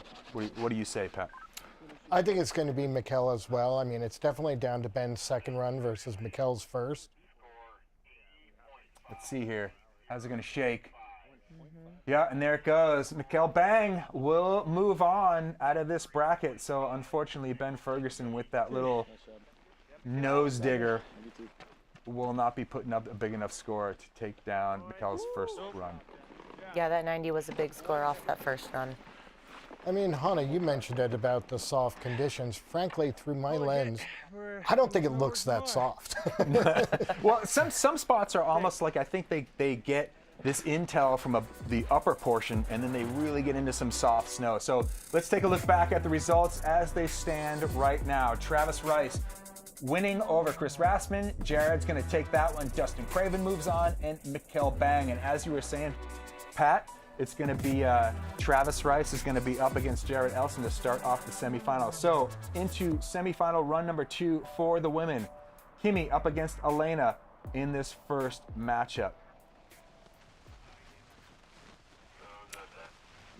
This is going to be a great matchup right here. Obviously, they're close friends, but, you know, this is a position Elena hasn't found herself in the early rounds that often, is in a deficit. There you go, Kimi Fasani. She was happy with her first run. Let's see if she can up the ante a little bit here on run number 2. A little bit more familiar with the terrain, what it has to offer, the speeds needed. A lot of shadows are kind of coming into play now, though, as this day moves on. Yeah, it's really amazing to see Kimi back in Alaska and treading with everybody. We've gotten to ride in Alaska a little bit, and it was just so fun. And Kimi has such style and grace going down these beautiful, beautiful mountains. And I feel like it's just awesome to see her, because it's been a little while since her last Alaska showing, and just a step to any of this is her amazing. story is nothing short of being incredible. And she's putting on such a clinic out here today. And I mean, look, she rides at Mammoth, California. Her season has been unbelievable. So she's had a lot of time to get those legs really strong, riding in deep snow. And I think it's really paying off for her here. So far, so good. Well, that was another clean and very consistent run right there. She cleaned up like the big drop up top from her first run. I mean, I don't think that score is gonna. I think that. Oof. I think the score is actually a better score than her first run. I think she improved upon it, so she's putting more work on Elena's plate. Now, the thing that I think Elena could bring into run number 2 is that she can just send it off something absolutely massive up top, you know, and that's what we're looking for here. Kimi's run was, like you said, a little bit more, it was clean, but kind of conservative, and there's still a lot of big features on the plate in both of the pieces of terrain that these riders have gone into. And I think Elena probably knows, if she's got so many years of competing in halfpipe, and you need to have like a strategy when you're competing in halfpipe, you know, more so than probably any other discipline of snowboarding. She knows she's going to have to nail something big if she wants to take down Kimi's score from run number 1. One note for Kimi right there, when we look at the credo and the judging, creativity and risk, that was, she cleaned up her first run, but pretty much took the same line second run. So we'll see how that's a factor. All right, so here we go. Elena on run number 2. And like I was saying, it's crazy that Elena came from a predominantly half-pipe background to be one of the best big mountain riders in women's snowboarding. It's I've said the same thing about you in announcing. Yeah, that's the same here. That's I right. mean, Elena's been putting the time in Alaska. She's been spending a lot of time up there since the trip from Full Moon years ago. And she's really coming to her, you know, into her own. She has a great sense of direction and picking lines down the mountain. I'm hoping this run we get to see a little bit more trickery from her. Check it out. She's heading into, right now, a zone that there are no tracks in, so she's definitely forging her own line here. And oh my God, look at that view of just how big and intimidating this terrain is. Nice little drop at the top. High consequence, see that exposure, a little bit of rock and pepper on the right there. It brings to mind, people have brought up Standard Films and Mike Hatchett. I remember one time I heard him speak, and he mentioned that the best riders in Valdez are goofy footers, particularly because of spines, like we just saw Elena go down. That's super interesting. Look at that, Elena with a big drop right there, getting some of the most incredible footage. You can see the drone just chasing her right there. That GoPro footage from that drone. I think the perspective that gives the viewers at home and us here sitting on the couch just a different view of how steep this terrain is. Look at that method, huge for Classic Elena, nice method. and smooth. That's exactly what she needed to do. She had that drop, the big smooth method transfer out of that hip. That was great. That was some really smooth snowboarding. Yeah, we saw her do a little kind of buttered around back 3, landed that, cruised around, got a nice method. That was a lot of airtime for her in that run, and a lot of exposure towards the top. Speaking of exposure, right there, patting the dog in that big rock. Gets that drop. After Kimi's run just now, I was thinking to myself, where she left the door open was tricks. And Elena definitely has tricks. Yeah, Kimi did that back 3 the first run, and I think that's what got her that nice score. But Elena stepped up with a little bit more air and a little more tricks this run. I mean, that right there, it's a lot bigger than it looks. And plus, like, this combination with that, look at how fun that hip looks. Oh my gosh, perfect method, super smooth, no tracks in the landing. That was dreamy. I think the rest of the field is trying to figure out where she found that. Yeah, totally. Yeah, that was a great line selection from Elena right there. So good. Elena little Height bit of everything. absolutely lacing that second run in the matchups. Well, she put time to good work last year after the Finally. natural selection finals. Our first time riding an AK together is against each other. I know. Elena spent a month up in Alaska after the finals last year. Obviously filmed the arc part, but there we really saw in real time what she took away. All right, let's see what these scores shake out to. 93 for Elena Height. Huge score. She moves on in a commanding fashion. That was so fun. Wow. Foreshadowing. All right, we're going to have a little interview here from T-Bird, who's with Elena Height. Girl, lady. Nice work. All right, we are here with Elena Height, who is headed to the women's final. She just put down a second run score, highest score of the day, 93. What motivated that? Was it Kimmy's 80 the round before, where you just had to step it up? It was Kimmy's 80. My first run, I was nervous, and the snow was very variable. It wasn't as deep as I wanted it to be, so switched it up, chose a new line. I knew Kimmy sent, so it was like no holding back. Kimmy had an awesome story in the little interview media day we did yesterday. She said the first time Elena went to Alaska to go film with Full Moon, you called Kimmy to get some advice. So this seems like very serendipitous and a little bittersweet. 100%. Kimmy has been like absolutely my biggest mentor, so it's such an honor to ride with her, and seeing her send up here is so freaking awesome. It's our first time in these mountains together, so it's been really fun. Congrats, Elena. Go catch your breath. We'll see you in finals. Well done. Wow, that was one of the coolest matchups we've seen so far, and I love it when riders they find that groove and they just flow. And it looked like Elena was just kind of on one there, and it made it look really easy and really fun and really approachable for me watching. And I know that this is like butt-puckering terrain. Yeah, that run had a little bit of everything you want to see in Alaska. All right, Haley Langland is up next, and we were kind of talking about how some of these shadows play in, but Haley's got that Oakley Prism lens in there, helping her to get some definition on some of these less than stellar lit pieces of terrain. And it really all comes down to being able to read the features as they come up at you really, really fast. And I mean, look, you got to have good lenses out there to get that done. Here we go, Haley Langland dropping in for her second go through.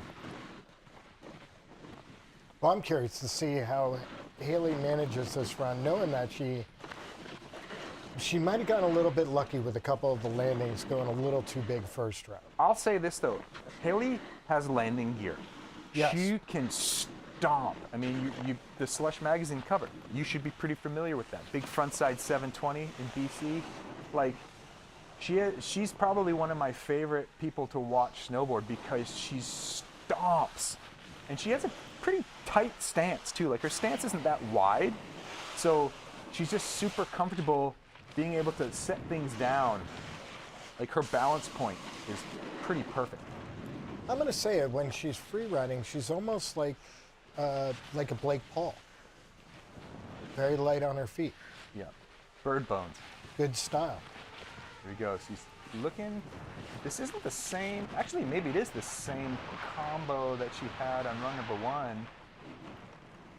But certainly more calculated. Yeah, way more calculated, which I'm going to go ahead and say it. I thought that the first run through was a little bit more wild, but also a little bit more exciting. Therefore, I think her first run score is going to be the one to beat. I agree. I would say that her first run, she just kind of let it rip. You know, got a couple of good airs.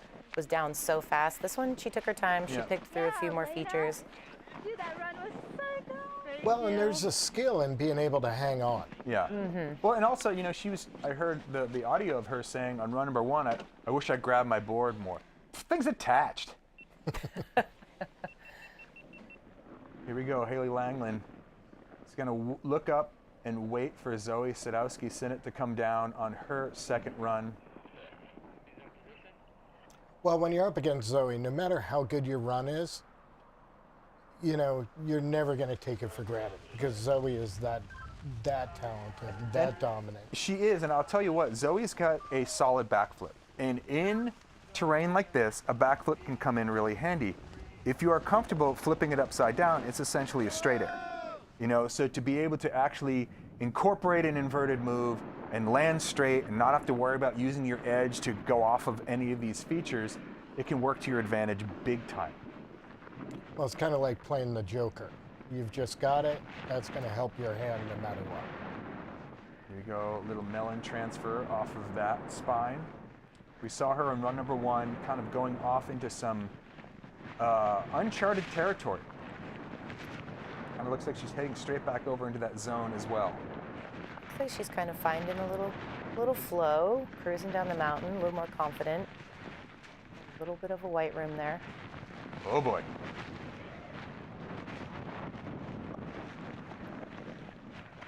Finding her way back over. Look at that nice pop up and over. A little jack in the box there on that island feature. So what do you think?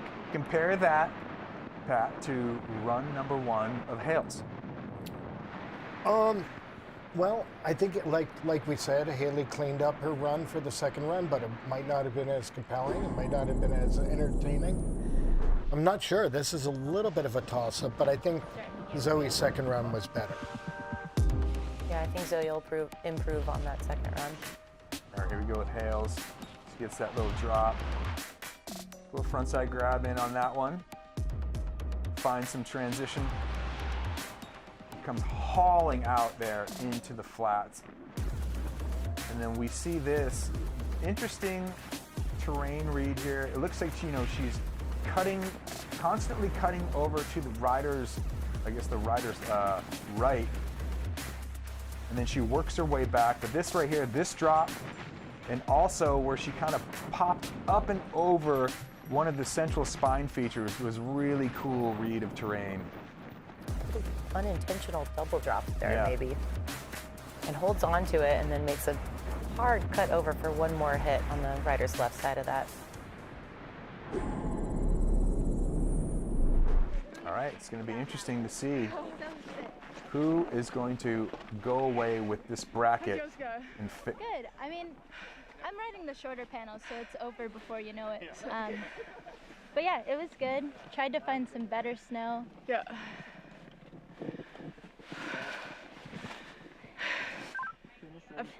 I found the funnest little hit. Nice. It's like. Scores for Haley Langland, 63-6-3. Scores for Zoe. All right, so there it is. Zoe is moving on from that matchup. So wow, look at that right there. Zoe Sadowski-Synnott moves on. She will be facing off against Elena Height. Yeah, I think Zoe snuck in a couple more airs on that run. Yeah, and so here we go. Like you see right here, Elena's going to be facing off against Zoe for the title here. Women's semifinal. Wow, this terrain, there's so much more left to offer. I mean, it's kind of a bummer when you see these riders get kind of stuck in these ruts. All right, well, we're going to throw to Stan Levier, who's got some words for us right now. Just wrapped women's semifinals run 2. We have got ourselves a show, people, okay? What we saw with the scores after run 1, not going to hold when Elena went head-to-head with Kimi Fasani, taking on that new line, finding the one she wanted, getting the highest score of the day, a 93. Elena's moving on to finals. And then between Zoe and Haley, Zoe finding her legs on that second run, doing what she does best, getting herself into that podium position. It's a guaranteed 24th podium in a row for Zoe Sadowski-Synnott. So it's a Zoe-Elena final. And if there's one person who can knock Zoe off that top spot here in Alaska, no question in my mind, it's Elena Height. So you're not going to want to go anywhere. Tune into this finals battle. Elena Height, Zoe Sadowski-Synnott. Let's have a little fun, shall we? Thank you, Stan. And we're just chugging along here in the Chugach. I mean, this has been an incredible contest so far. I mean, it's hard to even call it a contest, you know, but it is. Someone is going to walk away as the champ. But look, the riding here, and it's anytime, I'm so not an Alaska dude. Like, I'm just going to be honest with you guys right now. I think it's super impressive. I've only been up there a handful of times, and I'm scared shitless the whole time I'm there. But to watch these riders go into this terrain, navigate their way through it, and pick it apart in the fashion that they are is nothing short of incredible. What are your takeaways here after watching this and even seeing like where the women are going to be matched up against, you know, Zoe up against Elena once again here in this final? Yeah, Alaska is, you know, it's different every time you go there. It's different terrain. The conditions are different with the snow. It's, you know, you just got to take it for what you see. And we're seeing the girls up there really kind of, you know, looking for the good snow, trying to find where they can get like a nice air, maybe get a trick in. I do like seeing Elena picking some more like puckering ridges to go down. I think she plays to her strengths. Now, Pat, for the men coming up, we got some great matchups here. What are you looking for there as far as like who's the big one? Well, I think one of the more compelling things to look for is how is Travis taking that massive fall on his second run? How is that going to impact Travis going into the next round? Yeah. That might have been an opening. Obviously, he's the most experienced rider in the men's field. And then we got Mikkel. Mikkel had a solid first run. Dustin letting it ride. He was incredible as well.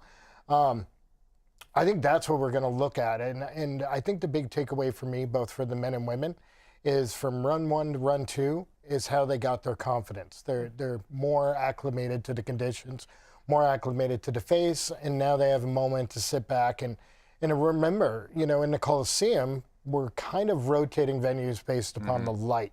So we are going to see a whole fresh set of terrain, and riders might revert to being a little bit more conservative. Well, I can't wait to see it. All right, well, we're going to bring in our first string of commentators once again here when we come back from this break. But first, we're going to talk about one of the partners of the Natural Selection Tour, and that's TAE. It's all about clean fusion-powered energy, propelling ourselves into having an environment to have these events with, and it all is about, you know, having partners like TAE who are committed to clean energy. Let's take another look.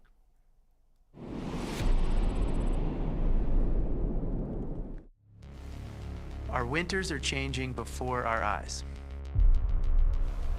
We believe in changing the narrative from one of crisis to one of inspired climate action. That's why the Natural Selection is pledging to go beyond carbon neutral. Natural Selection will be a drawdown event, which means we're putting twice as much carbon into the ground as we are emitting during the tour. That includes emissions from every heli bump, every sled ride, and every mile driven will be offset twice over. We pledge to bring the same enthusiasm for progression on snow to climate action. Because, simply put, neutral just is not enough. And this really is not even that radical of an idea. So we would like to challenge you and the businesses you work with to do the same.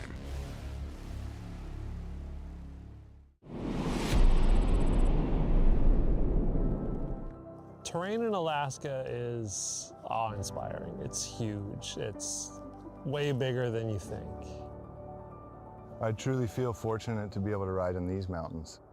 Riding bizarre terrain with great snow. It's the diversity that's what's so great about snowboarding, is something that there's endless amounts of up here. The vastness of it. You could spend your entire life here and not ride at all. I don't think you can underestimate the severity of risk and danger that's involved with going into the mountains in winter. It's something to really be respected. Being familiar with your equipment and your protocols, it's no joke up here, so we're constantly on. Cliffs and avalanches, huge cornices, bergschrunds, crevasses, seracs. The risks are bigger. Absolutely mandatory that we carry avalanche rescue gear, beacon, shovel, probe, but also airbags, and then it's glaciated terrain, so everyone's wearing a harness and ready in the case that somebody were to fall into a crevasse. An airbag has a handle that can be deployed if you are swept or being caught in an avalanche. It increases your volume. It's really important when you go into the backcountry that everybody you're working with works together as a team. This is something that doesn't happen overnight. You really have to invest in it and continue to practice. Complacency is something that happens to even the best of us. And so keeping everyone honest, it's kind of the way that you need to operate in the mountains. Backcountry snowboarding is something that I couldn't really live without. It's a serious thing, it needs to be taken seriously, but the payoff is there's really nothing more fulfilling than being able to move through the mountains, do big things in the mountains, and again, that takes really strong teamwork.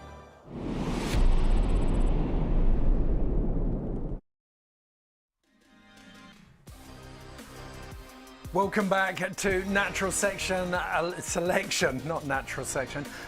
Selection Alaska, presented by Backcountry. We've already got our women's final. If you're just joining us, we've tied up the men's quarterfinals and the women's semi-finals. So we now know that it's going to be Elena Height versus Zoe Sadowski-Synnott in the women's final. Third time those two have gone up against each other. Zoe Sadowski-Synnott has won both of the previous two meetings, but she's never won in Alaska. So each of them looking for a first. Right now, though, it's the small matter of the semi-finals. And while you're admiring our set here, you might have noticed all the backcountry gear in the break there. We've got all of the merch up the back. Can you model some for us, kind of Wheel of Fortune style, Mary? Here you are. 3L Drytex, it's what all of the crew, all of the safety crews are wearing up in AK at the moment. Super warm, super dry, massively breathable, and perfect for extreme environments. You can go to the Natural Selection website if you want to pick those up, or to backcountry.com. We've also got that Burton board up at the back there. That is the Natural Selection Hometown Hero, and that will be on burton.com. So go and fit yourselves out with some beautiful NST merch. Now take a deep breath. It's semi-finals time and really interesting matchups here. We've got the oldest and the youngest man in the field going toe-to-toe in Jared Elston versus Travis Rice. This one looks interesting, Mary. Well, especially too, that second run that Travis took where it looked like he hit his head perhaps a little bit or grazed it. That is a gnarly kind of run to shake off and come back for another go. I mean, just seeing what's going to play out there is already intense. And let's rewind a year, Eddie.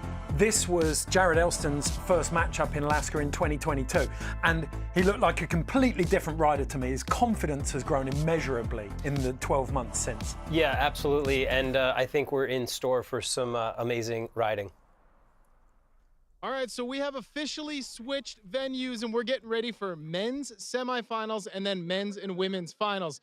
Basically, this is our new course. This is going to be the super final going down up here in Alaska. How the sun moves, it kind of moves laterally. So as the sun went this way, we bumped over this way to get the good light. So we're just about to drop the riders in a few minutes. We're going to see Jared Elston versus Travis Rice. Then we're going to see Mikkel Bang versus Dustin Craven. And then immediately following that, we're going to have men's and women's finals. It is beautiful up here in Alaska. The snow is bomber and the terrain is ridiculous. So stay tuned. Okay, so this is the second venue. It's known as the Northwest location. It's getting that afternoon light. The quarterfinals and semifinals will run between just before 10 a.m. and midday. They waited 3 hours for this venue to get in the perfect light, and it is the shortest in terms of elevation, just 800 feet at the biggest length of workable features. So I think line choice is going to be critical here. You've got to find those features and make them pay. Yeah, and the thing I love about this is the fact that we're going into a whole new section. So there's, again, you're not following any tracks, you're not repeating any runs. So it's almost back to square one to see, you know, to kind of figure out these faces. And we don't have that same ability to just drop in here. The riders are actually hiking up away from the starter, so they're starting with hand signals. They can't ride into the venue across the ridge. So Jared Elston, 24 years old, up against Travis Rice, 40 years old. And from what we've seen so far, Jared looks like he's in the zone. Travis has been, by his standards, I feel like he's forced it slightly.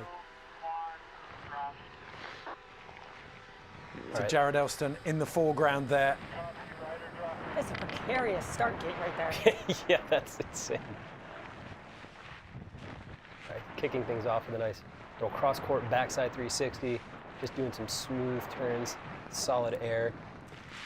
Jared looks good right now coming down the top of this run. And I agree with what you're saying, Ed. I think we're seeing, you know, Travis not have his normal form in that first round. So I think it's going to speak to his mental toughness, whether he's able to come back on this one again, because Jared is putting on a show right now. Oh, that front three to back three, and then holding it together, super smooth by Jared. Also, that was a little bit of Saturday Night Fever. He had some fast footwork to get out of that. That was just lost some speed there at the bottom, but again, I think that was probably past where the judging ended. But that front three, back three was really cool. Quick on your feet, kind of opposite rotations. And again, I think exhibiting that kind of very considered speed and direction, like no stopping, just very smooth pull on the top section there, that's going to bode very well in Elston's favor. Well, we knew that it was going to be, by the stats, that it was going to be a short venue with not an awful lot of elevation, and that was borne out with the intensity of that run. Jared was snapping those hits out, back three, that step down off the ridge, front three, back three. Very, very solid first run from Jared Elston. That's no, bud. It's decent. I would say decent.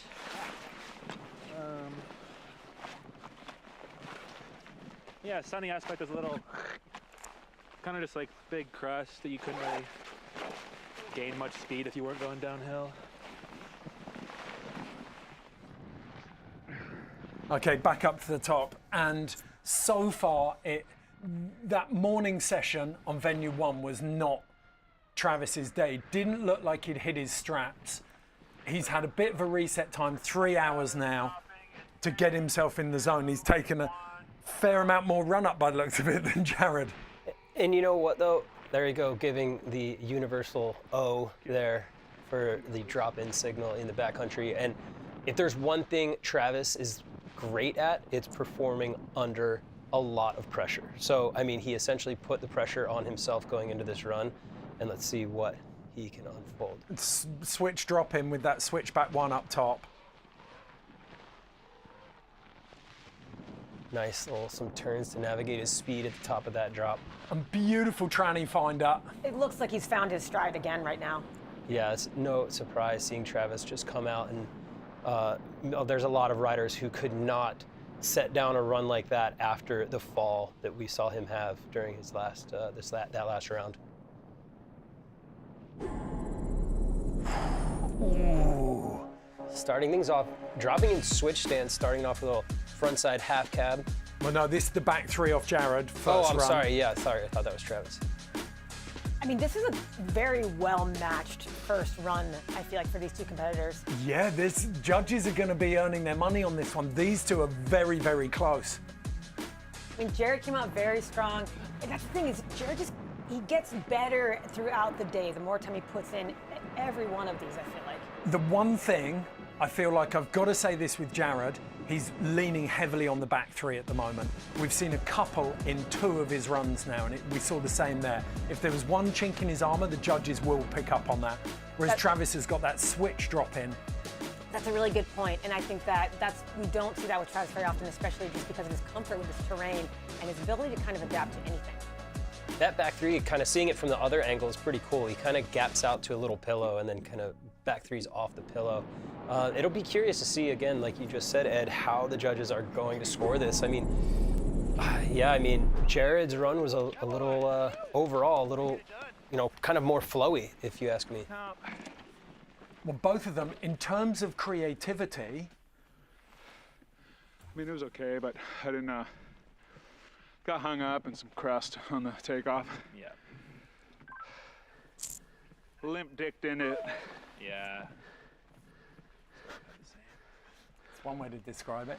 That actually broadcasted over radio. That's perfect. How'd yours go? Look like a... Scores for Jared, 81-81. Scores for Travis, 80-80. What you both said, very, very close. Nothing to choose between these two. So you got an 81 trying, dude? Yeah, Jared. Come on. Got him where you Oh, want. you see Travis grit his teeth then. Wow. Yeah, I mean I think again, I think that was a good call. That was a very difficult run to compare those two. But I do think, you know, Jared had a little bit more bouncing around. That front three, back three combo just looked a little more flowy. Travis put himself on top of that pretty big drop, you know, but at the end of the day, I think that 81 to an 80 is pretty solid scoring. Yeah, but Travis almost needed a settler. He needed an antacid that was going to just bring him back down. He'd swung so hard in those first two quarterfinal runs, and it had bitten him slightly. Okay, back up to the top, and this promises to be very interesting. Craven, again, like Travis, I don't feel like he's found his full rhythm yet. You know he's got so much more to give, whereas Mikkel, like, his mojo is firing on all cylinders right now. All right. The Norwegian giant. This, man, just these angles, they really do get my heart racing. It's insane. Alaskan terrain was built for Mikkel, wasn't it? Yeah, absolutely. Wow, this is a really gnarly line choice right from the top. But look at his flow in it. Yeah, his flow is good. Just no hesitation. Huge front three, stomps it. Snap! Beautiful. Wow. So far, this is an incredible run that we're seeing from Mikkel. And that, Dustin. Unbeatable. In this kind of form, he's unbeatable. Yes. Yeah, Dustin has his work cut out for him because that was about as smooth as a run like that could get. And you can see that's a big fin of moraine running down the center of the valley. All of the spectators are up on that fin. They can see these venues perfectly. It's like a natural amphitheater, hence it's called the Colosseum. Mikkel's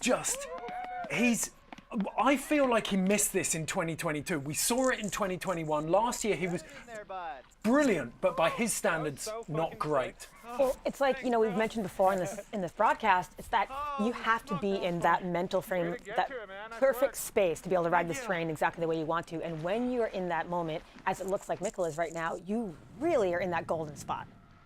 Okay, Dustin Craven back to the wall, and his board hasn't even touched the snow in the semi-finals yet. Mikkel Bank, no doubt, we don't have a number on it yet, but that's going to be one of the biggest runs of the day, no doubt. Good.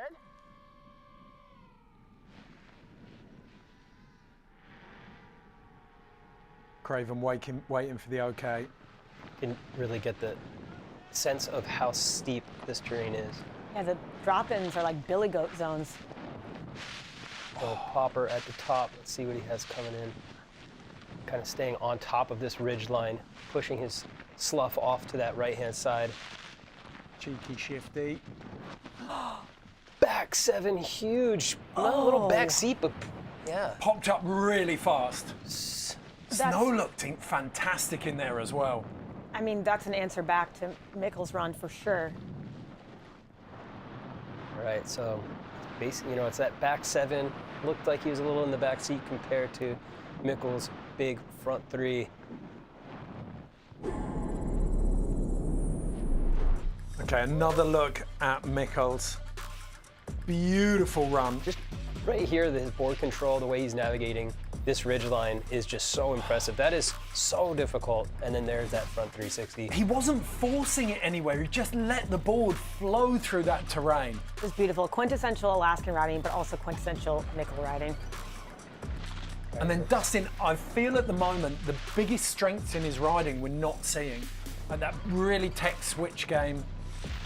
But you do see that beautiful board control. That's a hard spot to do a back seven off of, you know? Downhill takeoff, you know, yeah, he gets into the back seat. I mean, that was a significant butt check, but to throw a back seven in that spot is really difficult. I hadn't noticed it until you said it, a downhill takeoff. Yeah. You want that pop or kick to flick you into a big rotation. Yeah, and don't you? a lot of sevens you'll see, or threes are cross court, so they're kind of crossing the court. That was a little bit more downhill, not off a windlet, but off of a little roll. And I'm going to walk back what I said too, because from that first angle, I didn't realize that he'd had so much of a butt check in that. Yeah, yeah. I think Mikkel's going to take this run. Craven always has that kind of air stare look, like he's a bit confused when he's down here. Fuck yeah, though, dude. All right. Okay, 80.5 versus 79. Craven takes it with the 7. It's the first time the judging soothsayer Eddie Wall has been wrong today. Wow, Mikkel with work to do. But I feel like the way he's riding at the moment, that all it's going to do is fire him up. I mean, anything's possible at that point, I think, or at this point. Okay, so Jared Elston leads Travis Rice after the first of these runs. Dustin Craven leads Mikkel Bang. And I'm not going to lie, on my form guide, that's gone completely opposite to the way I thought it was going to go. Well, that's what Alaska brings. I'll go back to what Eddie said in the pre-show. It's like on any given day, anything can happen. Yep. Yeah, it is. You know, you could take anybody in these elements and you just don't know the outcome because it's not just a fixed jump right in front of you or a half pipe. There's a lot of elements coming into play here. Okay, what do you think it's going to take? Travis felt like he dialed it back a little bit.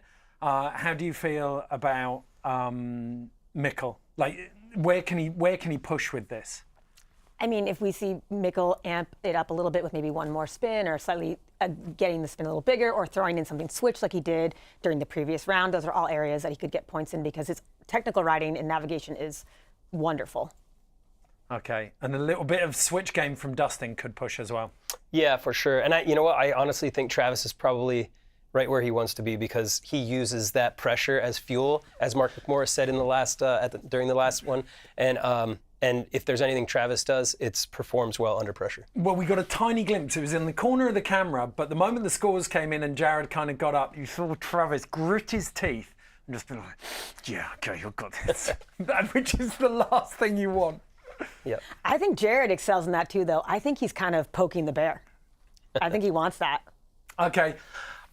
If you're interested in it, we have the Backcountry limited edition NST kit available. This stuff is very, very special. If you want to...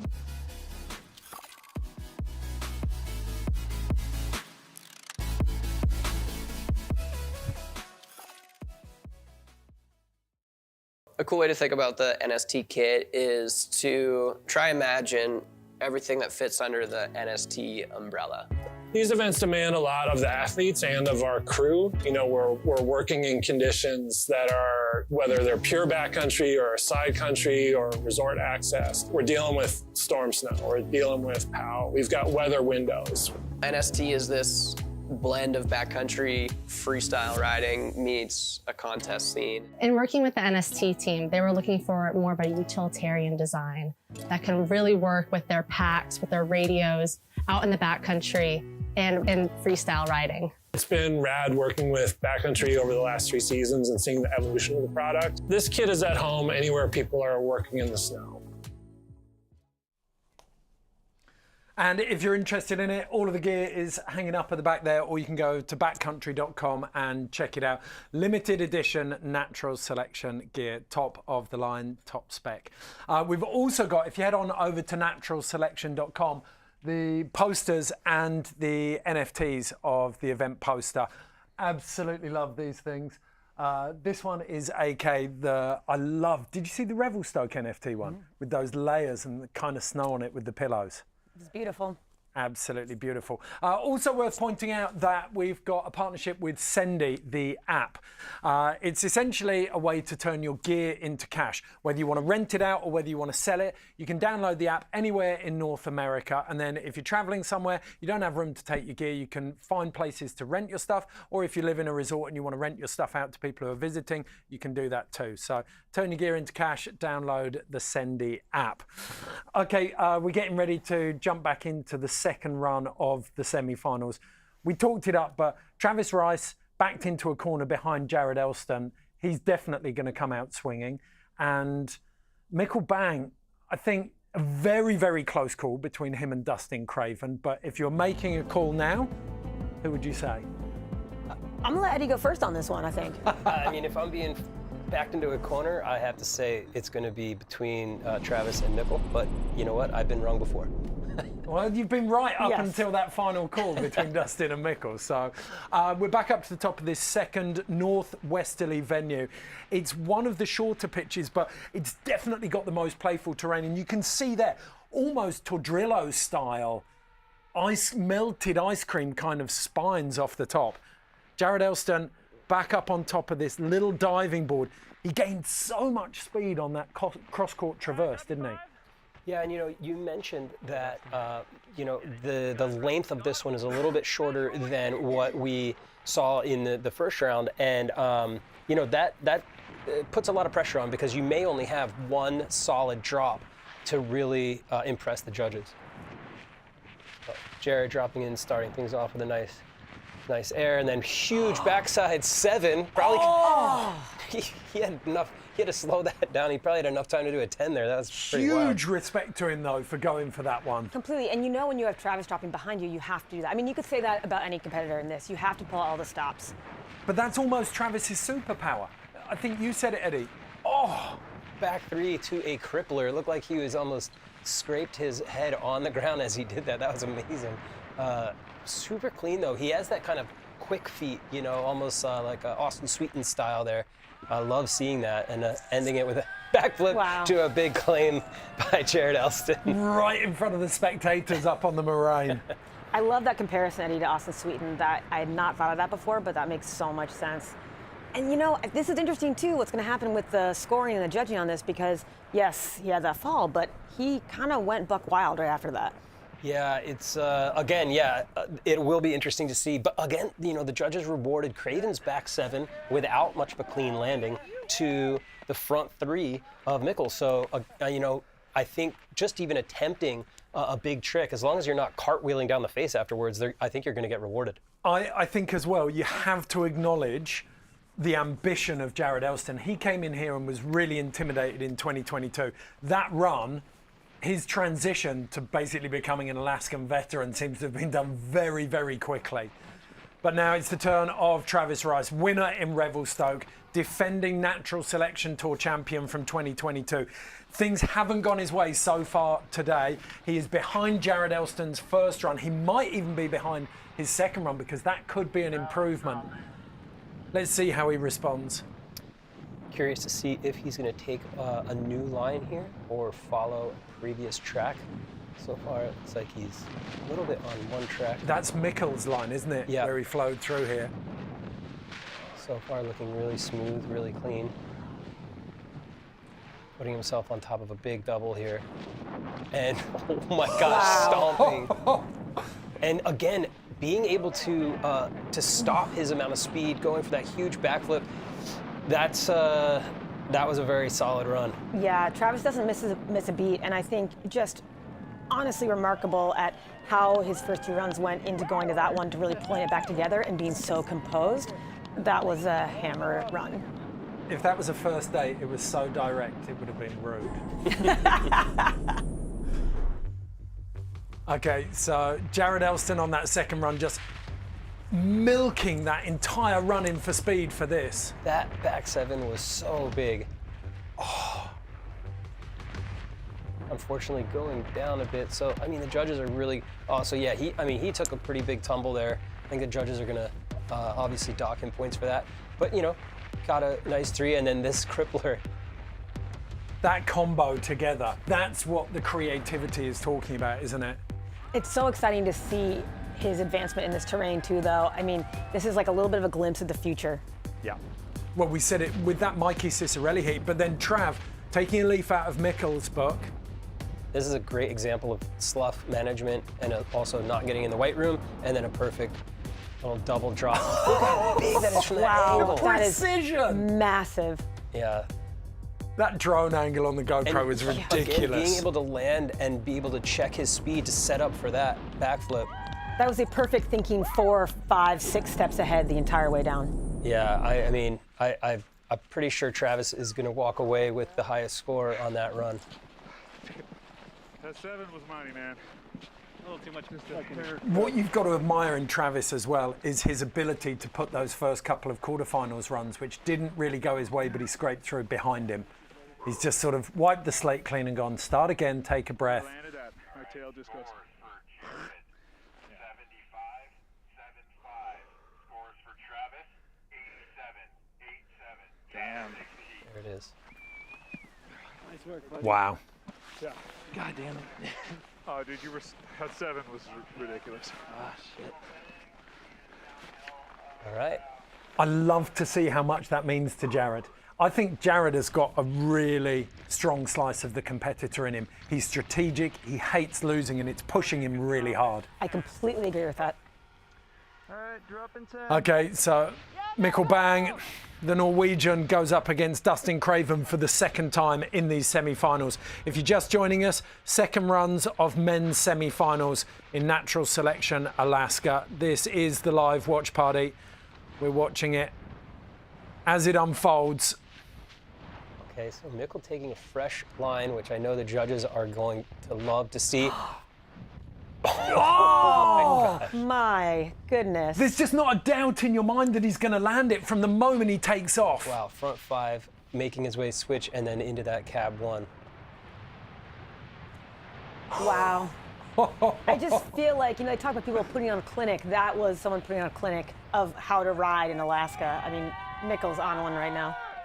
To do a 540 and land switch that high on the face in this steep of conditions is incredible. That pose that he just pulled in front of the Moraine, that was the full "Are you not entertained?" wasn't it, in the Coliseum? Yeah. Yes, Mikkel, we are entertained. That was fantastic. It's liquid snowboarding. We saw it from Torstein in Alaska last year when everything he did just turned to gold. And Mikkel's in that zone. He's just, you get the feeling he's not going to miss today. Yeah. Now, Craven in the lead. We're going to have to see if he's able to top that, which, I mean, that's going to take a lot. That's going to take a solid run. Well, you made all those great points that I'm sure the judges saw that Mary and I missed, that downhill takeoff into a very difficult angle of landing on that 7. The tech master going up against the fluid Norwegian.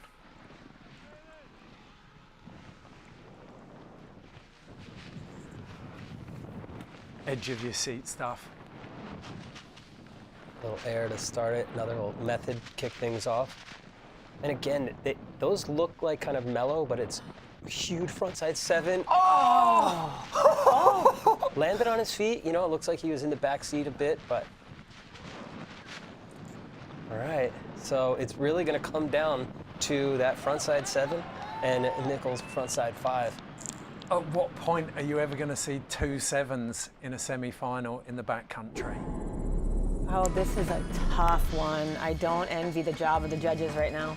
You know, the other thing too with Mikkel, he lands the 5, watch this, and then continues to ride switch for a little while. He doesn't just quickly hop around. And look at that, it looks like he landed on a park jump. Well, you talked about 4 or 5 features ahead. Mikkel's got that whole run down. He knows exactly where he's doing everything.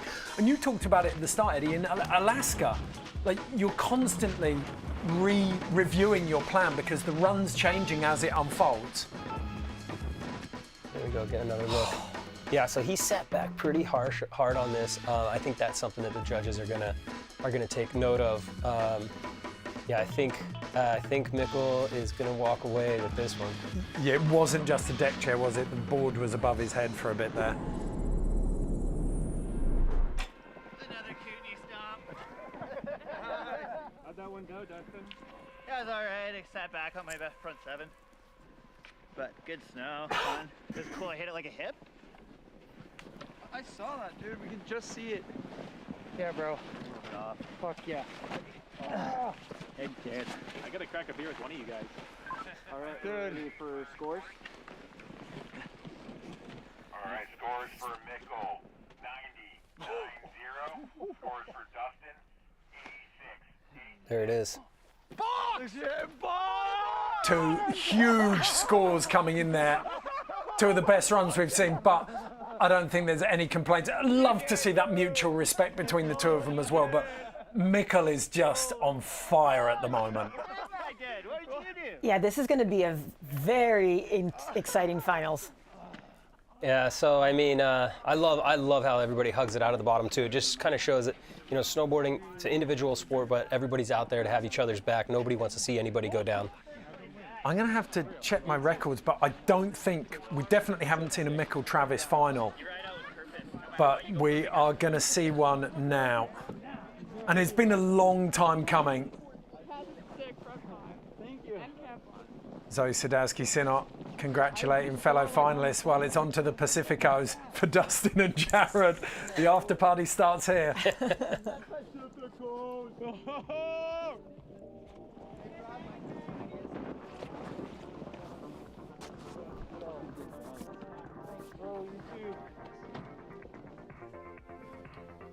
Okay, so Travis doing his homework on the third venue. Let's hear from T-Bird now. What an incredible men's semifinal. The finals is now set. Talking about the course real quick, the riders in the semifinals rode the lower section of this face. They're now gonna bump up one peak higher, and that will be the finals venue. And it's set: Travis Rice versus Mikkel Bang, Zoe Sadowski-Synnott versus Elena Height. Let's get this thing underway. Riders are ready to drop.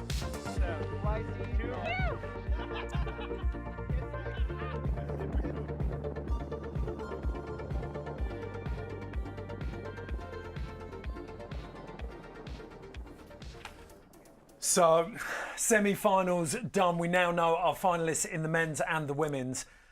Mikkel Bang versus Travis Rice. Mikkel has been on form all day. It feels like Travis is starting to get there. I mean, I feel like Travis is burning right at that time when you want to reach your pinnacle for the day. So that is going very well for him. But Mikkel's already there. I mean, two different approaches to the mountains, both very, very solid riders. Different styles, but they both can kind of adapt to anything. And I think that's what makes this matchup incredibly exciting. What's your call, Eddie? Is it too close? Yeah, it is. You know what? I'm pretty happy. I made the call. I made the correct call in that last round, and but I honestly can't make the call on this next round because it is. It really could be either one of these guys. And we'll just do a quick recap of the women while we're here. Zoe Sadowski-Synnott versus Elena Height. Elena's second semi-final run against Kimi, I felt was groundbreaking. So technical and so confident. I agree with that. I mean, I think you said it very well. And now moving to this next phase, I think there's more opportunity for her to grow on what she did earlier. Okay, a big mountain zone. Would you make a prediction on that one, Eddie? No, again, I'm not going to because it's too hard. It is too hard at this point, yeah. Okay, we're under a lot of pressure in here trying to make calls. The riders are under even more pressure. And as we said just before, when we saw Jared Elston and Dustin Craven go out, decompression is a very important part of the compression that you get with events. So we're going to take a quick break in a moment, and when we come back, we'll have the finals with Todd Richards, Hannah Beeman and Pat Bridges. But before we go there, let's find out how the riders decompress with Pacifica.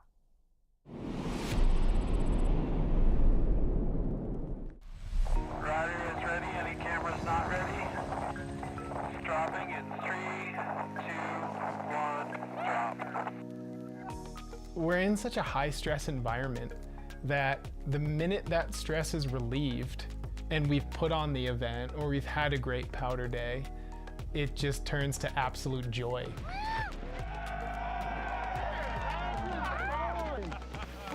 All of a sudden, you just start hearing, and everyone's cracking a Pacifico. Everyone gathers at the end of the day and have a drink and share some high fives, and vibes are so high. When you're that far removed from society, you have to have a sense of normalcy. And there's nothing more normal than having beers with the homies.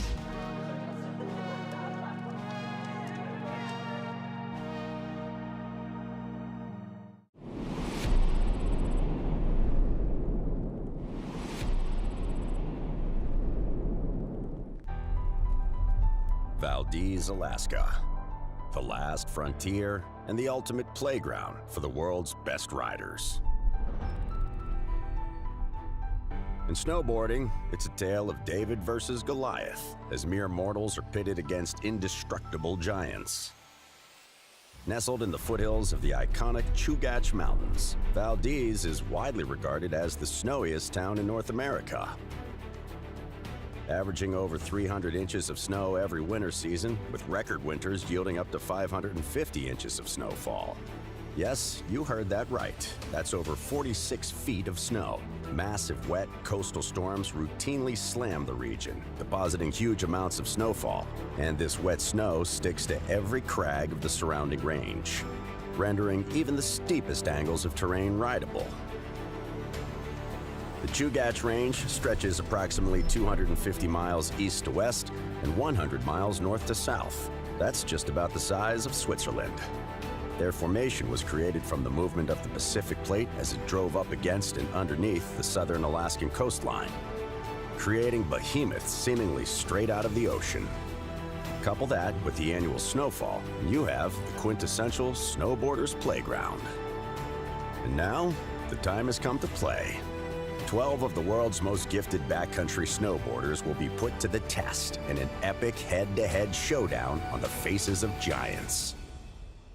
With the main objective of standing atop the competitive snowboarding world, Alaska's beautiful, burly, and unforgiving terrain has been a pivotal region in the evolution of backcountry freestyle snowboarding. And this year, the saga continues once again with the Natural Selection Tour's final stop.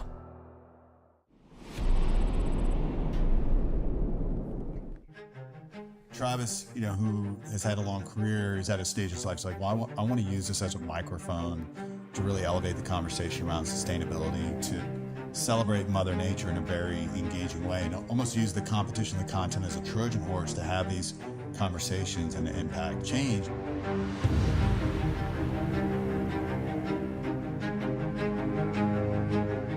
The New Earth Project is a coalition of outdoor enthusiasts, industry-leading brands, and innovative packaging suppliers, all working together to solve these problems.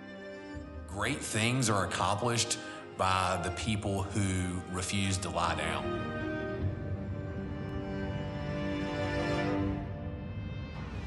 Our whole mission around celebrating Mother Nature and talking about sustainability, now we have something very tangible that's relevant to our audience. At the New Earth Project, our tagline has been, we do this together. And that was something that we figured out really early. Like, the secret sauce is community. Yeah. The secret sauce is everyone working together.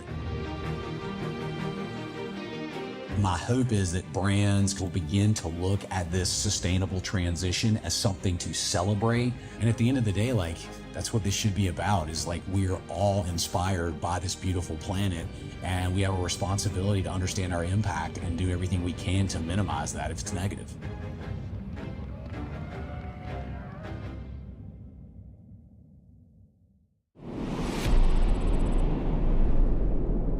What a perfect partner for the Natural Selection. New Earth Project, as they said, is a sustainable solutions partner. The team at New Earth Project has built a strategic coalition of outdoor enthusiasts, industry-leading brand and global packaging suppliers. Hey, their goal is to rid the world's oceans, lakes, and rivers of plastic pollution, and that is a fantastic thing to do.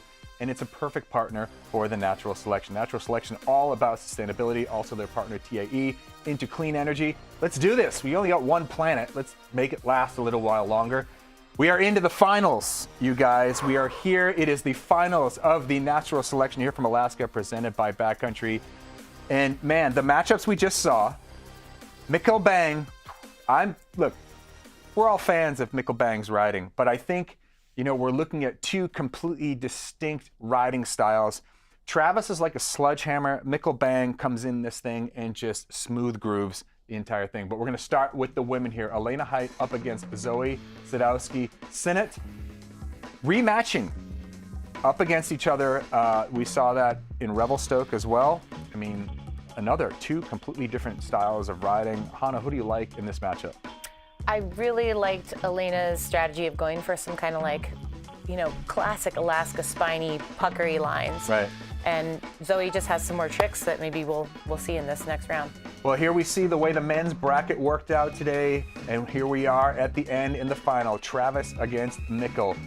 Travis, a powerhouse. Mikkel, also a Norwegian powerhouse. Pat, I mean, look, you can compare and contrast their careers as well, of how they came up and the riding style they like. Who do you favor in this matchup? Make it quick. That's a hard one. I can't back away from Travis. Travis just has the pedigree, he has the experience, and he's got that mindset where you can't count him out. Okay. I mean, look, I can't wait, because when you watch powerful riders like this that are very well adapted to this kind of terrain and look really comfortable in it, we are going to get a show. Now, as the riders have been competing all day long in Alaska, we keep moving over into these different venues. Here we have the Upper Coliseum. It's almost twice as long of a fall line of the semi-final venue that we just got through. So it's a lot of terrain, it's a lot steeper, and man, oh man, that snow looks incredible. So this is gonna be a great showdown for the finals.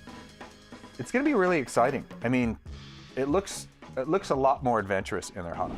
There's a lot more options in there. You got a lot more time to figure it out. Yeah. Also, a lot more time to stress on your way down. We saw before the commercial break, Elena and Zoe both studying feverishly on the iPads and the iPhones, because that's really the only way that you can get eyes on this terrain right now. Sure, they've probably flown up and over it in a helicopter, but there's no real tactile intel going on. So we're going to get this thing started in 2 seconds. I've been a competitive snowboarder my entire career, and this event is so different than other events in a magnitude of ways. I want to say, one, just the involvement of the riders is really special. You know, the event's doing the best they can to include us and our opinions on what's going to highlight snowboarding the best. And also just the unpredictability of this event, I think, sets it apart from any other event. Going into it, I think all of the riders are on their toes, and that keeps all of the viewers on their toes. So it's really special in that way of you really don't know what you're going to get until you're on the slope. And Elena is right in that regard. I mean, you think about any of the other aspects of competitive snowboarding. Imagine a slopestyle course that you got to look at for 30 seconds, and then you had to figure out the speed on run number 1. It's not, for the faint of heart. Here we go, getting ready. Elena dropping in for her first run of 2, and this is for the championship here at the Natural Selection. Well, this is our first look at this new part of the Coliseum. Again, it's higher up on the hill. What we saw in the men's semis was much better conditions, softer snow, a lot more powder. We're seeing it here with the women already.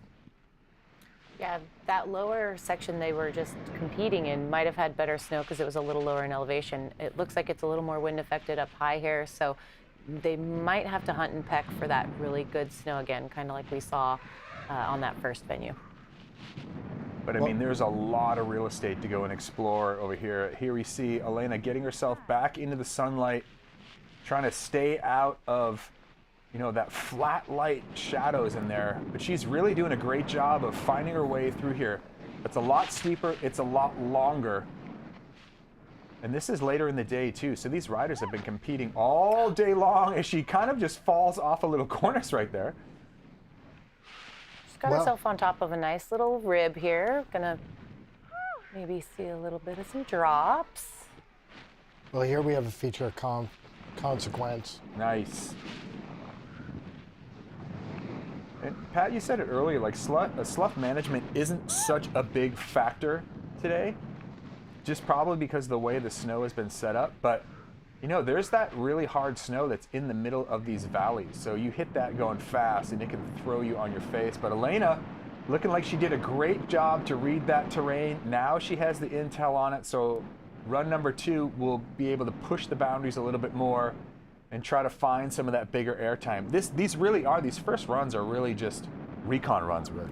Yeah, and every new venue we've seen, it's like you got to start from scratch. So the second runs will probably be a lot more adventurous.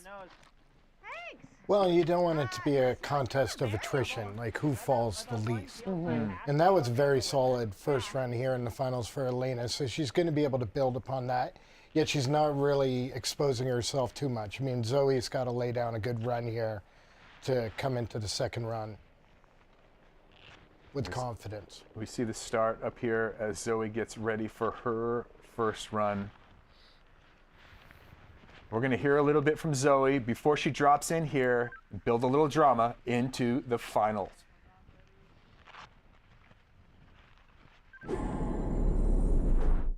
Yeah, for me, competing in this event and also competing in slopestyle and big air, and I've done a lot of events like surrounding that. I think for me, this event like really focuses on the riders and what they want, and also like really taking into account the conditions and like trying to put on the best show possible.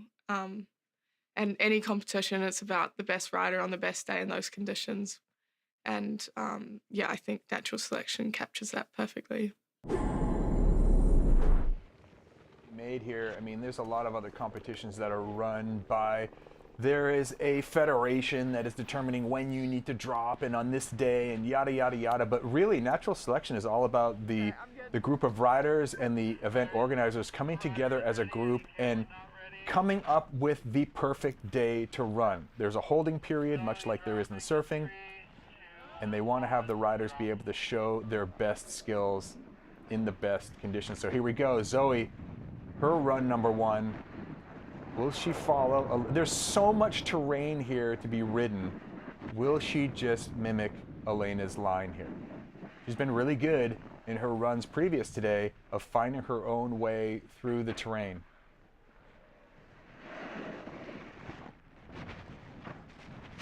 Ooh, a little crusty in there. Yeah, she's kind of working her way down the ridge a little bit more. Big frontside 360. Well, similar to what we saw when it came to Kimi and Haley, it'll be interesting to see if like doing a 360 in the middle of the face is going to be the edge that takes her to the top. And the conditions. For these features. Look at that right there, just off that little nose in the middle. The conditions are so, I mean, it's so beautiful, but when you get that drone eye view with the GoPro behind these riders, you can kind of understand the scale of what they're dealing with and how things are so blind. And Hannah, it's the speed. It's all about managing that speed because before you know it, you're just barreling down these faces. Yeah, and coming up to some of these features, you feel like you're going to fly off the end of the earth. So it's hard to just send it with confidence, knowing that you're not going to fly, 500 feet to the valley bottom. So it's a delicate line between having enough speed, but not too much. But that definitely says something for the riders that throw caution to the wind and do send it over these blind edge of the earth features. I mean, it definitely is crazy to think like I could leave this lip and essentially land at the bottom of the valley if I don't time this right. So there we go, the first head-to-head matchup here in the women's final. Let's take a look at what went down. Elena dropped first. So you can kind of see both of the girls feeling it out, kind of searching for, I think, a few features that they could potentially throw a spin off, trick off, and just getting a feel for the snow in this new zone. And then Zoe, she found her way into some noisy snow at first, but then found her way back into the middle of this chute. That nice frontside 360, perfectly landed. You could kind of tell she wanted to do something else on that, I think. But she got the job done. She got a trick in there, an actual spin. Mm-hmm. And usually, the judges do like to see you go around in circles in the air. Some zippers. Good job. Did you have all good stuff? Yeah. So waiting to see the scores for run number one. I'm going to say the advantage will go... I'm going to give it to Zoe on this one. Pat, who do you got here? Again, it's a classic natural selection conundrum. Is it about riding the train, reading the train, or doing the tricks? 1 point difference between Elena and Zoe, with Zoe in the lead. I find it interesting that Elena changed up her board from the earlier rounds. I didn't even notice that. You're so observant, Pat. Yeah, you're very observant. I barely know what I'm doing. So here we go, straight back up to the top now for this crazy matchup of two powerhouses of snowboarding. Mikkel Bang up against Travis Rice. Mikkel will drop first. We've already seen him lace a couple runs here today. let's hear from him why Alaska is such a special place to be and compete.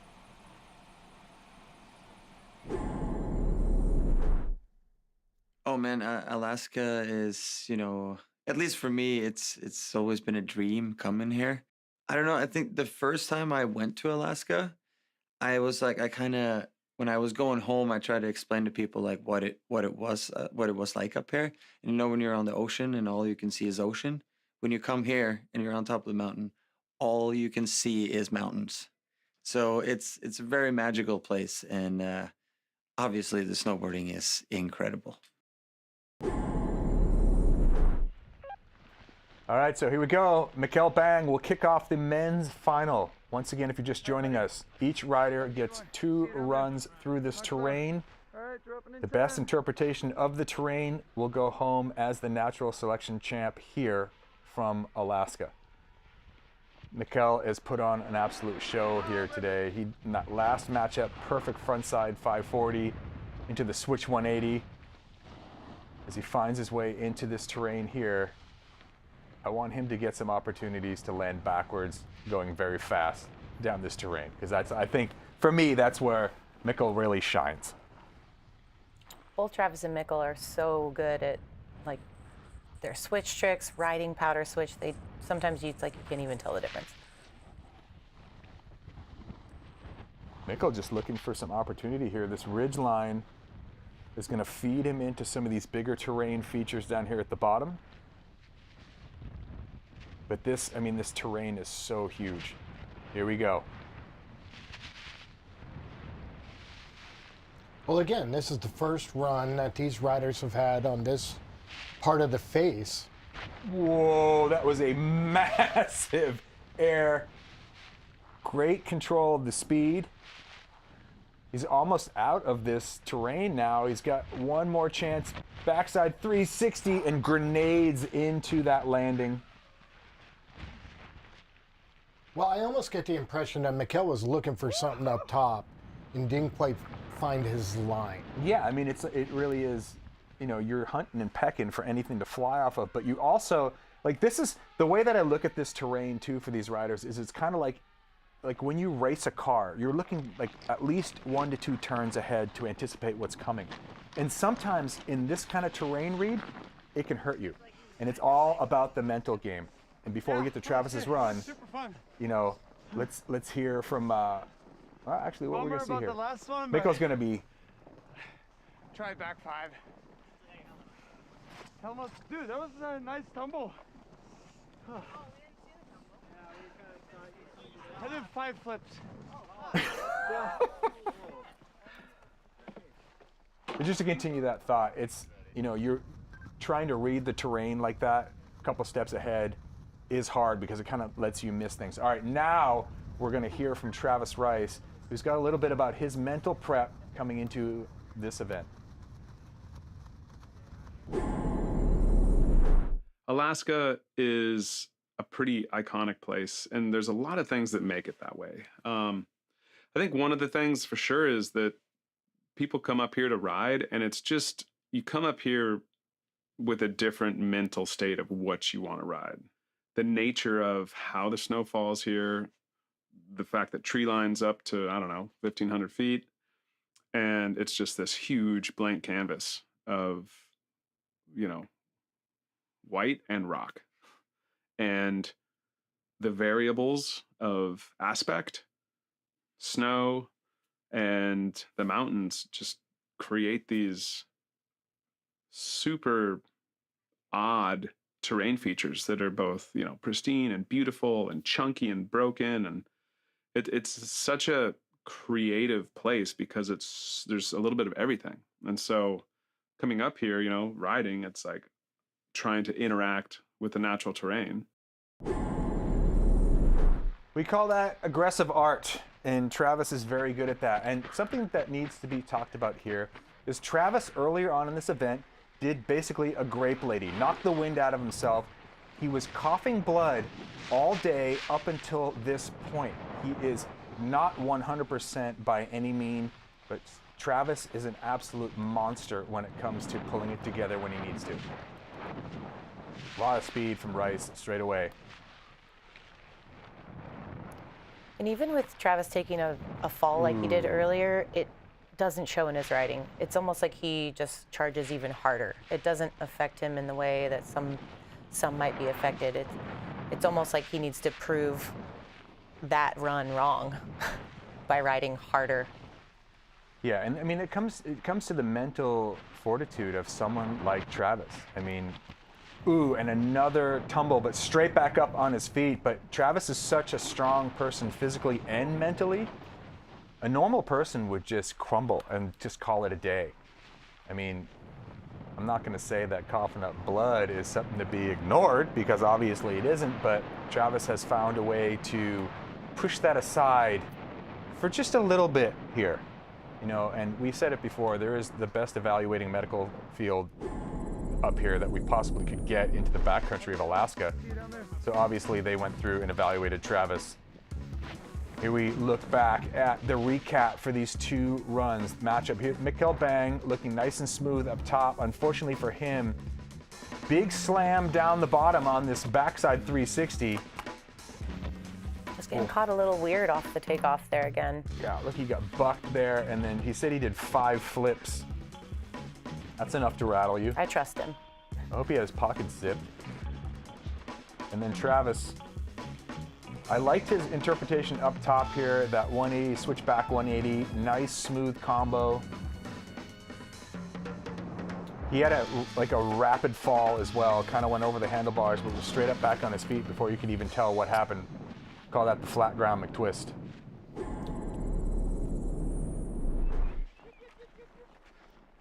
Yeah, buddy. Yeah, bud.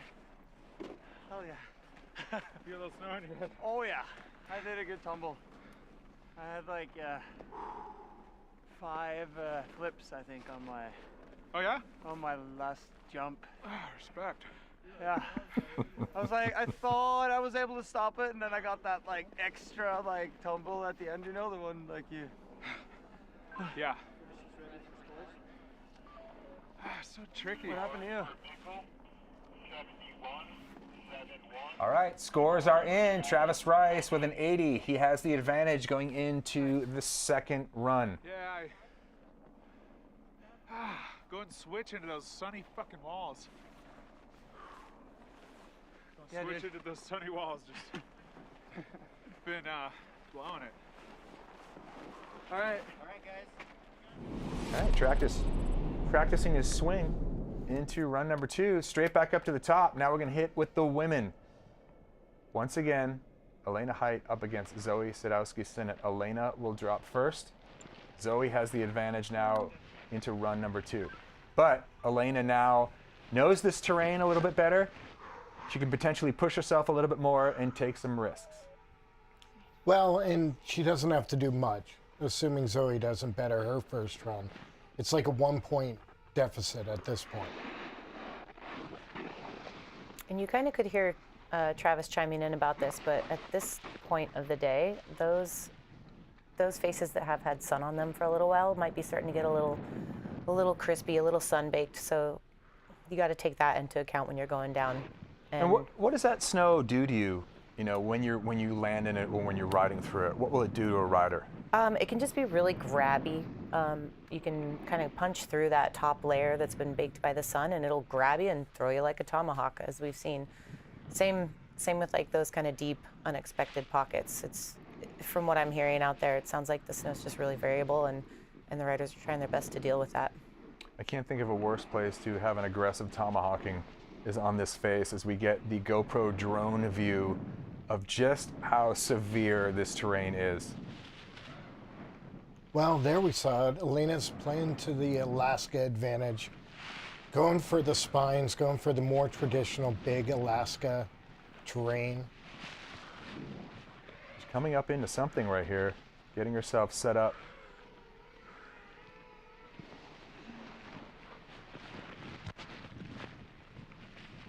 Putting herself through these ribs. And again, she's keeping her momentum even as she's figuring out what she's going to do with each piece of the slope. Nice lower zone here. Good opportunity.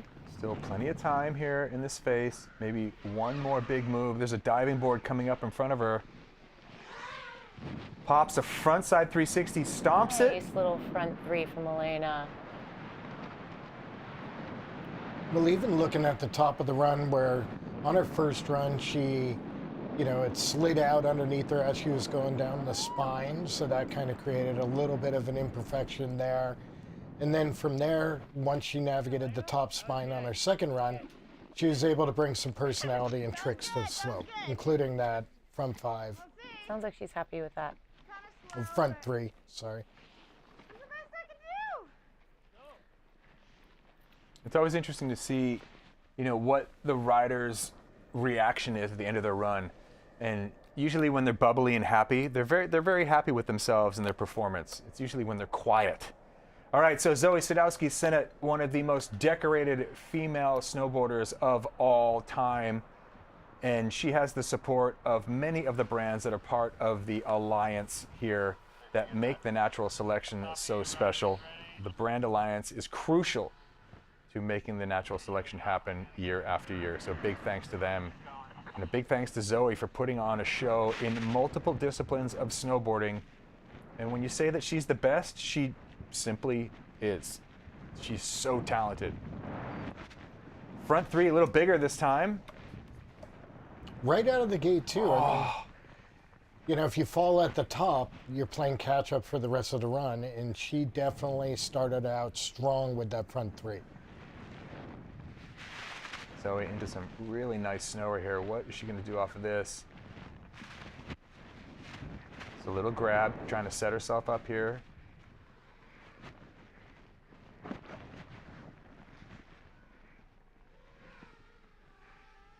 The judges, they want to see, like you were saying, Pat, your flow continue down this course. You don't want to stop too much. You want to do that rapid terrain reads on the way down. Well, I definitely think Elena bettered her second run. She improved upon her first run, but she definitely left the door open for Zoe. Although I will say this, like I would hate to see a high score come up based on one trick, because this terrain is so big and so vast that, like, yeah, that was a sick frontside 360, but was that the best read of this terrain by Zoe? I don't think that was a great angle on that last feature right there. I think she did a double drop right there. Little pillow stack. And if it does come down to the 360s, Zoe's definitely Zoe's got her on that department. It's bigger, she grabbed it.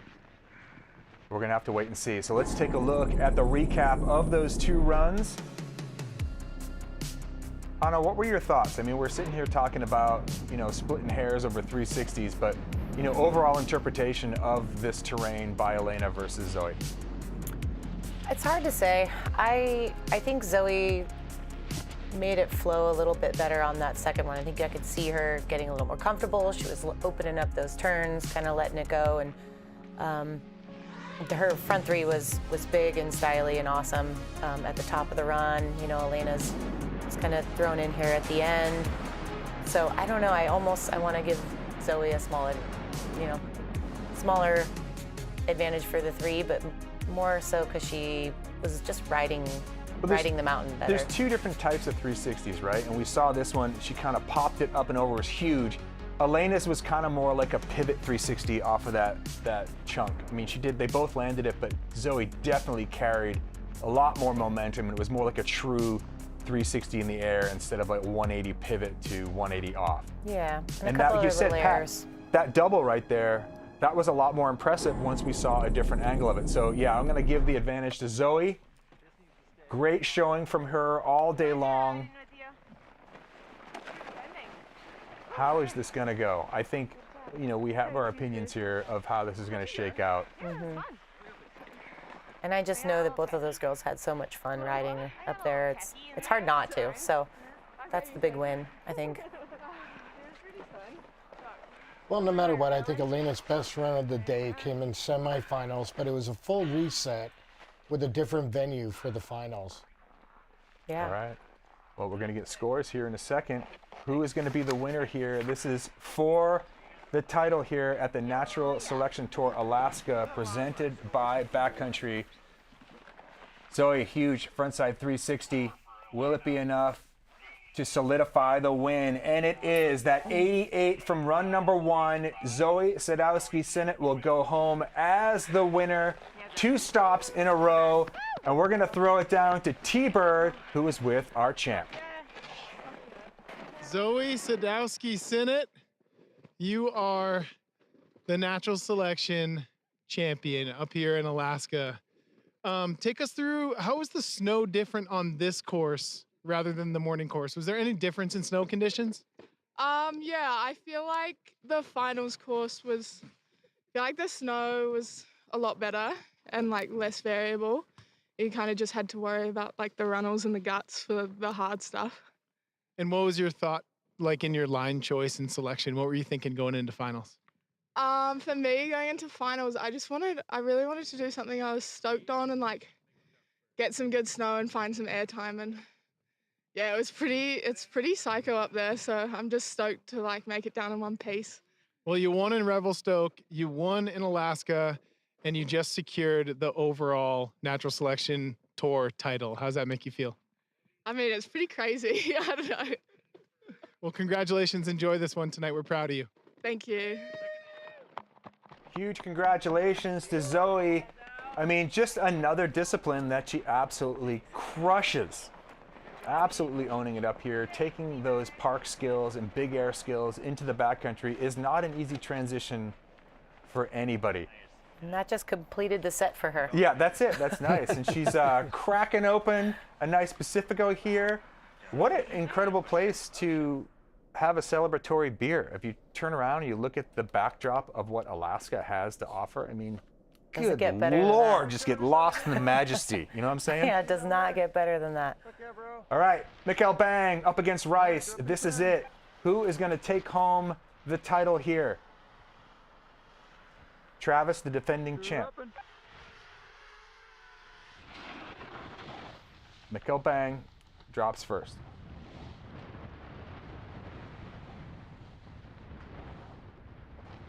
I hope he gets an opportunity to kind of clean up from run number 1. We saw him kind of go down fairly hard on that awkward backside 360, but now he knows what that takeoff is going to offer. I want to see him just chuck himself into oblivion here. Well, I'm curious if he's going to take a different line. Doesn't really look like it. It kind of looks like he's following that same ridge line he took in run number 1. And this is where it starts to offer the features for him, is right here.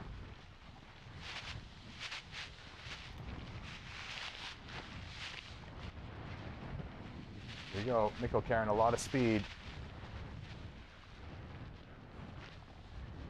Here's where he did that big frontside grab on the first run. Ooh, very nice. Huge. Oh, a little bit of a backseater, but back up on his feet really quickly. Can he shut it down in time to get in here at that backside 360 attempt once again? Big backside 180. God, he's so good at landing backwards in powder. That's insane. Huge backside 180. I don't know how clean the landing was on that frontside 360. I mean, it's a tough one. You gotta, I don't want to get ahead of it because we haven't seen Travis's run. We certainly don't know the scores.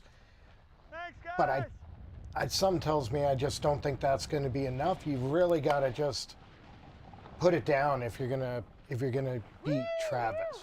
Yeah, I really wish there was one more hit in there Yeah. that he had a solid trick on. I landed the back one. Yeah. But I did slip out on the landing on the front 3 a little bit. It's kind of like a leaner, you know? Yeah. So it's on. Kootenai stop. Worked pretty well for Dustin, apparently. That's how I got third, buddy. Woo! Either way, I'm stoked, man. That was so much fun. Thank you guys so much. Woo! What a crazy day. I mean, talk about adrenaline flowing. Now straight back up to the top. Travis Rice. Time for a beer. Oh, well, first we have a beer. Deservedly so for Mikkel Bang. God, it's got to be a great way to unwind, is having a Pacifico. I mean, for a guy his size, he needs like 18 Pacificos to even catch a slight buzz. All right, straight back up to the top. Rice, coughing blood. Grape Lady on run number 2. Absolutely mangled himself earlier, but here he is in the final. and one of the most capable riders in the world in this kind of terrain, if not the most capable. I mean, this is a story in and of itself. Here we have Travis Rice, last rider to drop of the day, defending his title. And Travis doesn't necessarily know what happened on Mickle's run, right? So he's going down. Dude, he's still giving hauling. it all he's got. Oh my God, that was massive. Oh, another little tomahawk there. Rice getting that pop over that spine. Still got some terrain here to get the job done. Big Speed, front trying side to get wall for him. Yeah, trying to get on top of that next little spine. Rice looking at this diving board. Little tail grab.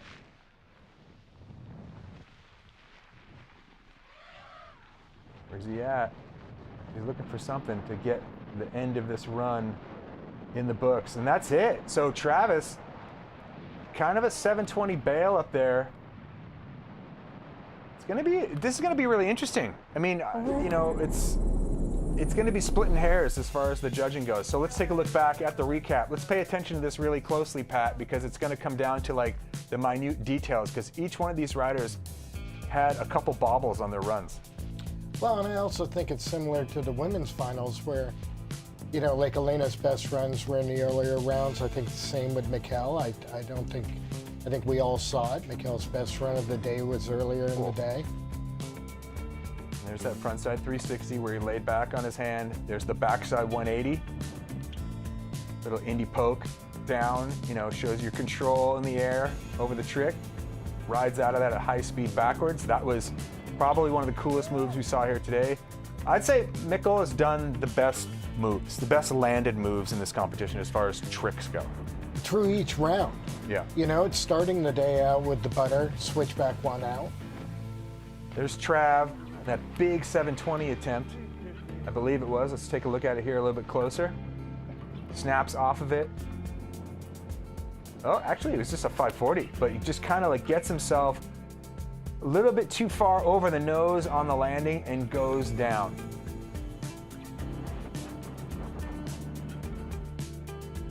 So it's going to be interesting. I mean, Travis had a decent run on run number one. It was better than Mikkel's first run. But Yeah. will it better Mikkel's second run? That's the question I have. Yeah. Well, the judges do like Mikkel switch riding. Like you said, that back one with the poke to it was one of the highlight reel shots of the day. Oh, this is going to be interesting to see how this is judged. Mikkel bang. Travis with the advantage going into run number two. Travis is currently sitting on an 80, so Mikkel needs to better that in order to take home the victory, because Travis isn't going to do it on run number two with that fall. So this really all comes down to, will Mikkel's second run with that little bit of a jet ski hand drag out of that frontside 360 be enough to take down Rice? And it is not. So Travis Rice, second stop, won this year in natural selection. Unbelievable. Rice showing dominance in this kind of terrain. No surprise to many. Let's throw it down to T-Bird, who's with our winner here in Alaska. Travis Rice, the 2023 Natural Selection Alaska winner. Trav, how do you feel about your performance in the finals? I know you didn't land the run that you wanted to land, but you rode incredible, dude. Appreciate it, man. It was an incredible day. Like this venue, type of terrain, like the crew that was out here, stellar. Yeah, I mean, I had a rough day. It was a frustrating day for me, frankly, but it's how she goes sometimes. How are you feeling? You got a little shook up in round one. You had a little bit of a fall, but you put down incredible runs. How are you feeling now? Are you exhausted? Are you feeling good? I mean, I feel good. I'm definitely a little banged up. I took a rock to the back pretty hard, and that's why I wear back protection. Yeah, I mean, it's pretty sporty conditions, right? We went from like all time to this kind of wind press, which it healed up really nicely. And I mean, frankly, like the snow's, you can't complain. Like it's good. It's super good. Yeah, I'm just a little spun from a huge day, and yeah, I mean, Mikkel and I gave it our best. Obviously, he didn't put one down in the finals. Neither did I, but I mean, it was a great day. I'm just a little self-critical. Well, dude, no one has ever done it like you. You won in Revelstoke, you won in Alaska, you won in AK last year, and you just locked up back-to-back overall tour titles, man. You're one of the GOATs. I appreciate it. Thanks. It's an honor to be in the company of such fine people, such fine humans, and incredible riders.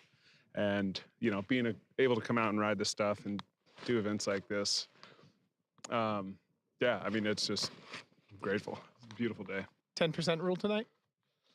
Yeah, it's normally mandatory. All right, man, rest up and enjoy it. Congrats, Trav. Thank you. Appreciate it. Woo! Wow, Travis Rice once again coming out on top of the podium here at Natural Selection. Not really a big shocker, but the big shocker to me, I mean, we got intel. This is a watch party. This event happened earlier this month. And the intel that we got from Travis, that was one of the gnarliest slams he'd ever had in his life. Took a rock to his back. Luckily, Natural Selection Tour has the best medical staff they can possibly get with the guides and who's up there to evaluate these riders in the event of the unfortunate. And I mean, they were there for him. But the fact that Travis literally took a rock to the back early on and came through, and I mean, I've broken ribs before. You can't even bend over to take your shoes off. Never mind just like power through. Adrenaline must have gotten it done for him. Travis has this unique ability to tap into that adrenaline storage that human beings have and produce unbelievable things. But let's talk about the women first and foremost. I mean, what a great showing from them today. Elena having some incredible runs early on. Zoe just absolutely handling it with that big frontside 360. What's your takeaway from the women's performance here today? I mean, the girls rode great.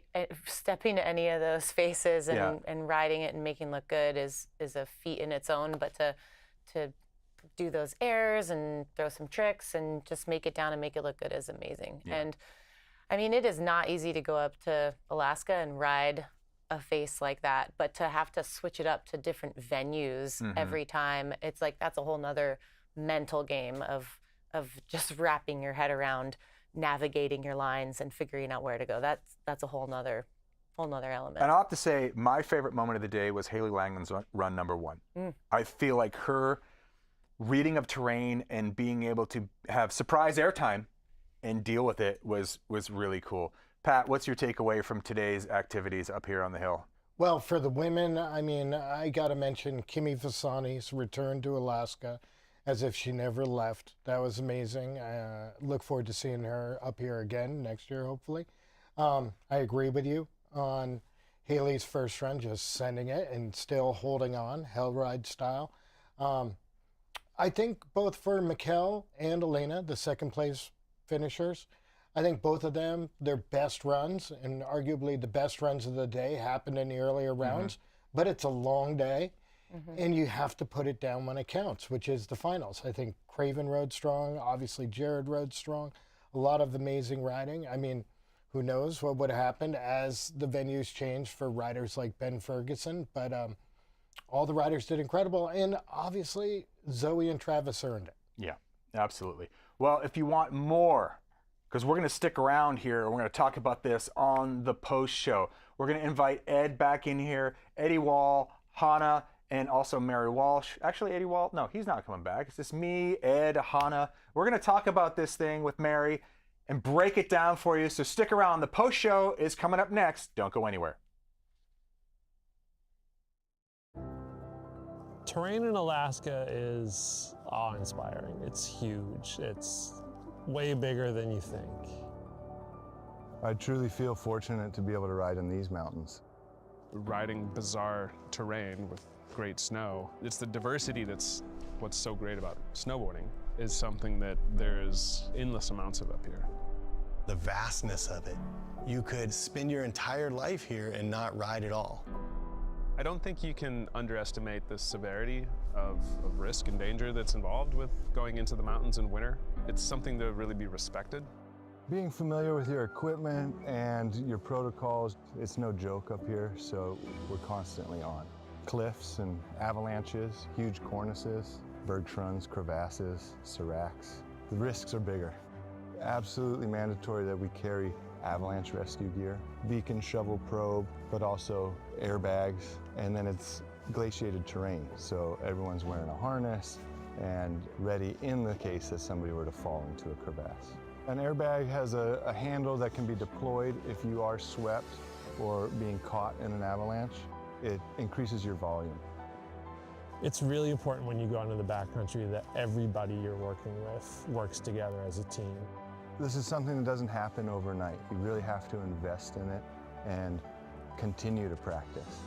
Complacency is something that happens to even the best of us. And so keeping everyone honest, it's kind of the way that you need to operate in the mountains. Backcountry snowboarding is something that I couldn't really live without. It's a serious thing, it needs to be taken seriously, but the payoff is there's really nothing more fulfilling than being able to move through the mountains, do big things in the mountains, and again, that takes really strong teamwork.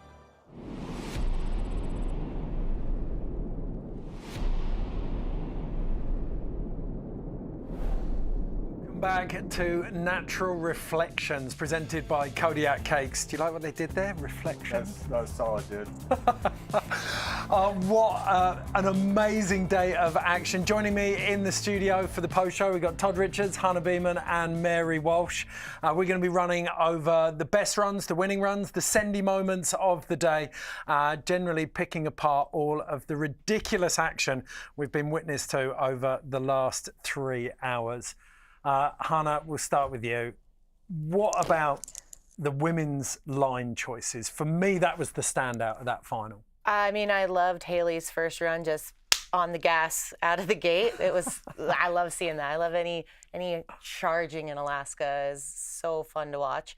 And then Elena's second round run was, to me, that's kind of like all encompassing of the goods of Alaska.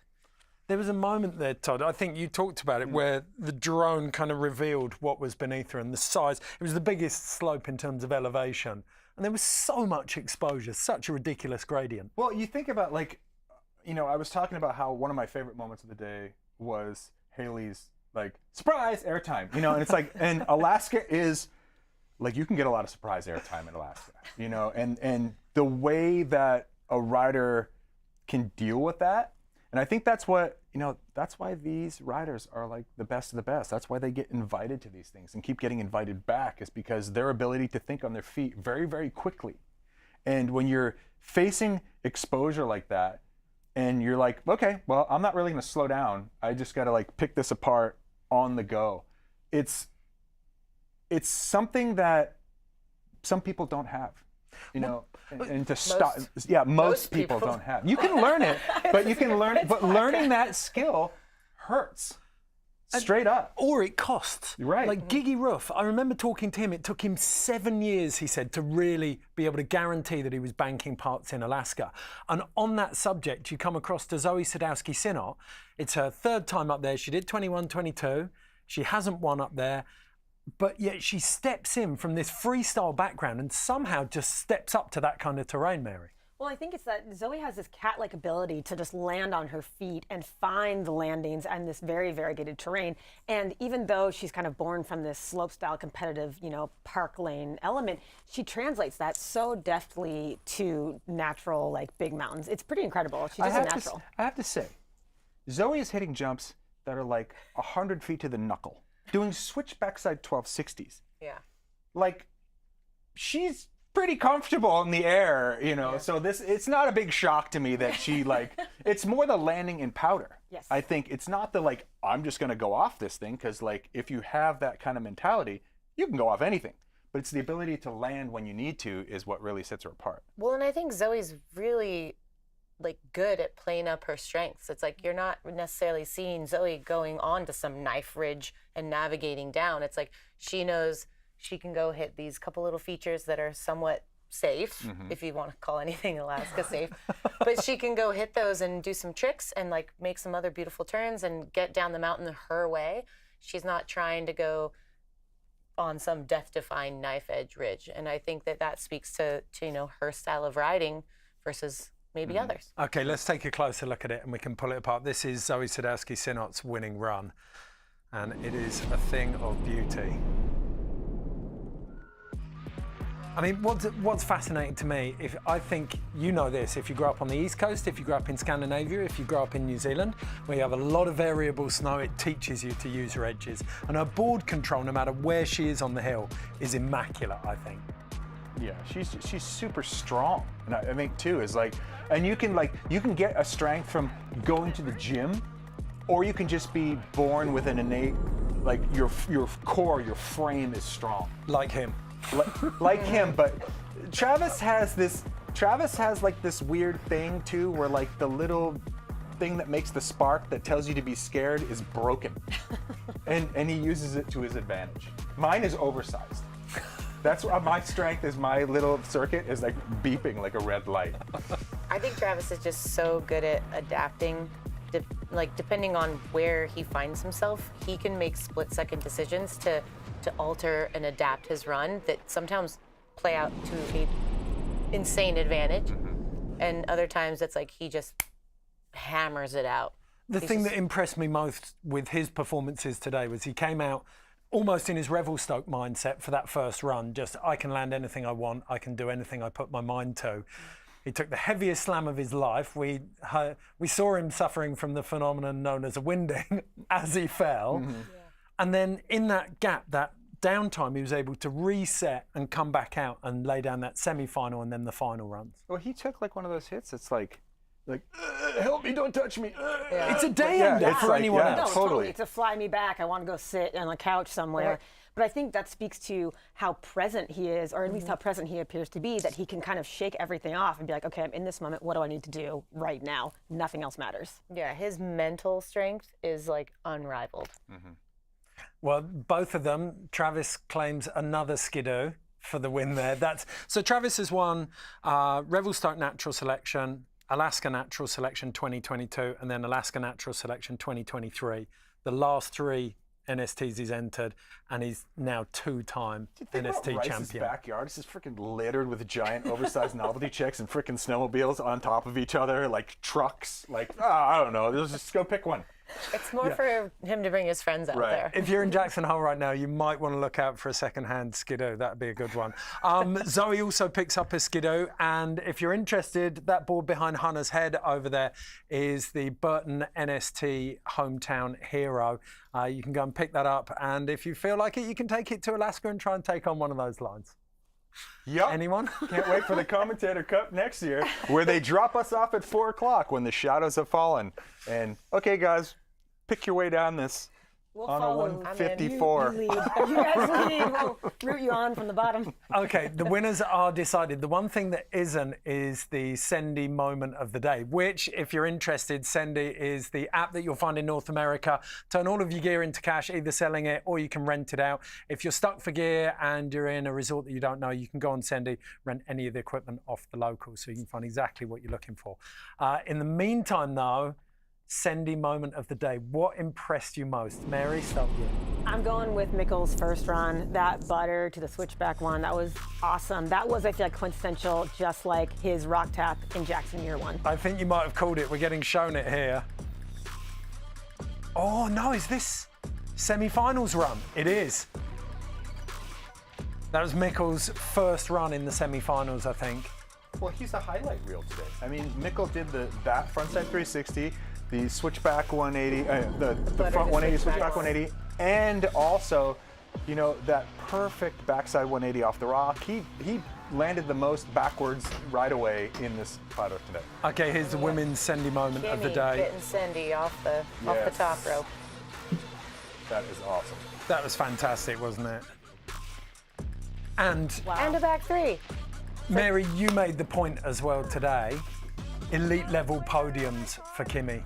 Yes, this is her first, we believe. This is the first one, and I mean, it couldn't have come at a better time to kind of reclaim her home in Alaska.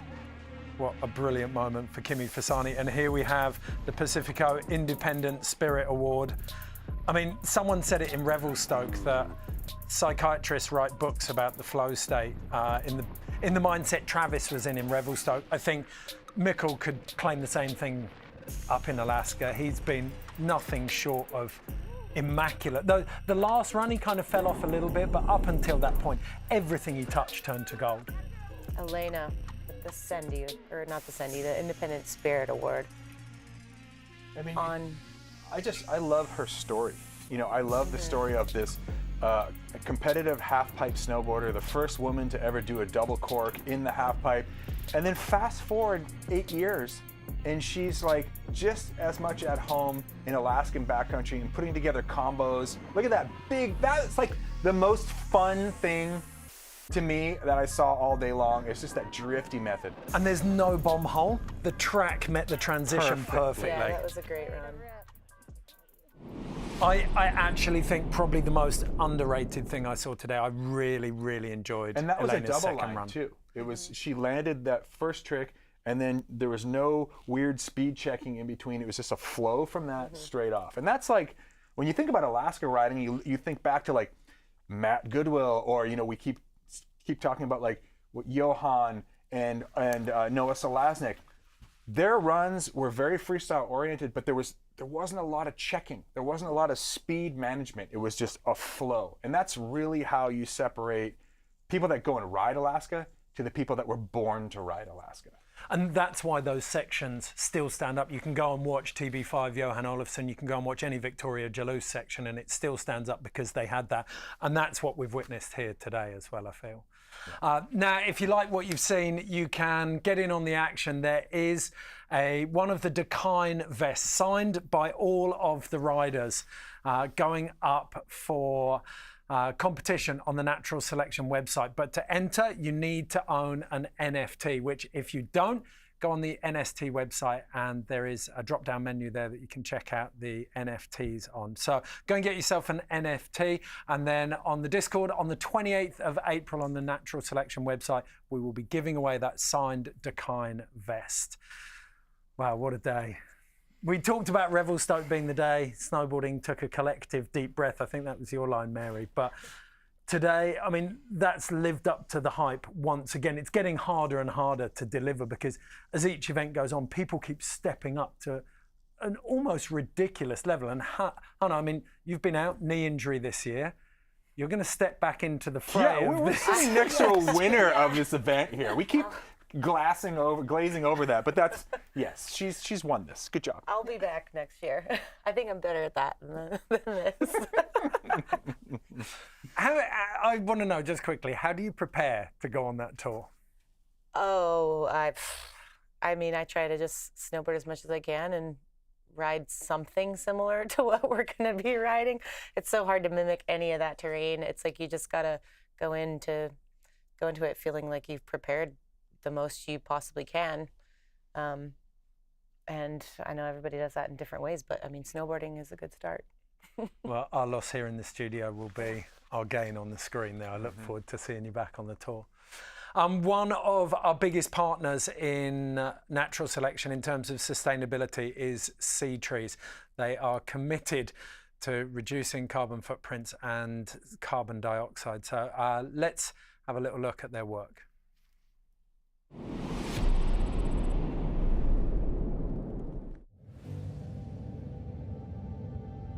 The largest reservoir of fresh water on Earth and the top of the watershed, the snowpack, where we play, is found in mountain ranges around the world. Melting snow begins the water's journey down through creeks, rivers, and estuaries, all the way to the sea. The ocean, rich with kelp, coral, and mangrove forests, is the Earth's largest carbon sink. And protecting these blue carbon ecosystems is key to slowing the planet's warming climate and snowpack. By regenerating coastal ecosystems, SeaTrees works to naturally capture carbon emissions, address climate change, and protect everything living downstream of a healthy snowpack. The Natural Selection Tour strives to connect people with Mother Nature and, through those experiences, inspire them to protect it. Working with Sea Trees, the tour has calculated and is addressing its climate impact through support for highly effective blue carbon capture projects. Learn more about Sea Trees and how you too can help protect the snowpack and everything living downstream of it. For today and tomorrow.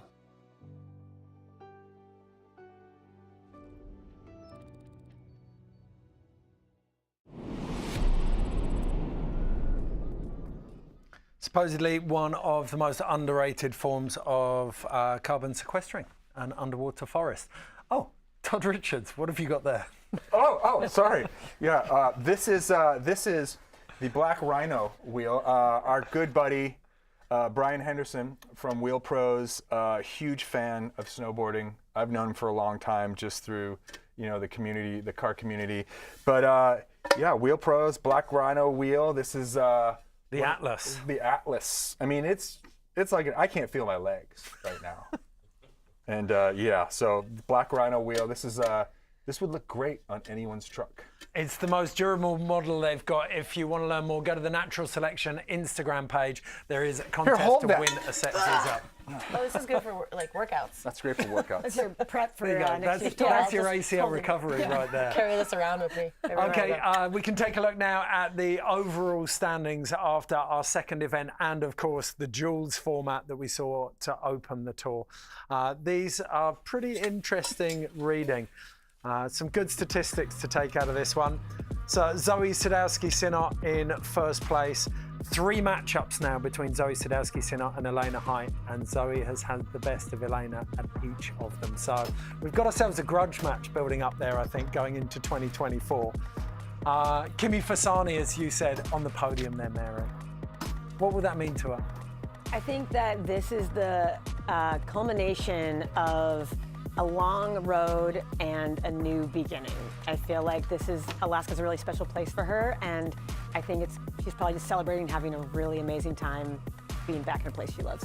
It's got to feel so good for her to be back in the mountains with, all the other riders, and to have a podium is probably Can we also so just sweet. Mom up there on the hill. Never mind all, she's been through a lot of crazy stuff, but she is a mom, and moms don't get the credit that they deserve. And to be able to go to Alaska and compete and end up on the podium as a mom. Amazing. Come on. It's amazing. That All is, the rad moms. When you talk They're about real world inspirations and connections for people like, oh yeah, I've got some kids. I know how hard it'd be to step out of my everyday Men can life. say that all day long. No, we don't not even close. And yes, I'm doing my work for my wife right now. Okay, let's take a look. Men's standings there. Torstein, obviously, down at the bottom, missed out on Alaska. But Ben Ferguson, when Ben Ferguson's in 7th, you've got a heavy-hitting field. He obviously lost out to Mikkel in the form of his life in that first round. Mikey Cicerelli in 6th, Mikkel Bang 5th. Jared Elston, a really solid performance in his second year on tour. But Travis Rice, once again, delivering the goods. We are coming to the end of our Natural Reflections show, which means it's time to crack the Pacificos, people. Hand them out. I'm going to take one before it goes round. Oh, look, feel that. They've been kept nice and cool in the Yeti cooler. Nice and cold. Thank you. Okay, thank you all for joining us. Don't forget to pick up your merchandise on the Natural Selection Tour website. You've got the Burton Hometown Hero. You've got the backcountry gear. Cheers to you all. Thank you for joining us. Oh, and last shout out, Steve Gruber, Roland Morley Brown, and Tom Kingsnorth, all at Gruber's house in Meyerhofen. Thanks for joining us. Thanks for your predictions. Check out the highlights. We'll see you next time.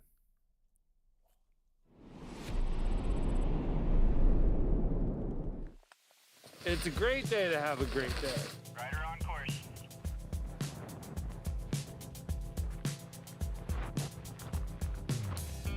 I pretty much tomahawked multiple times. That one was for Torstein. Way less tense down here.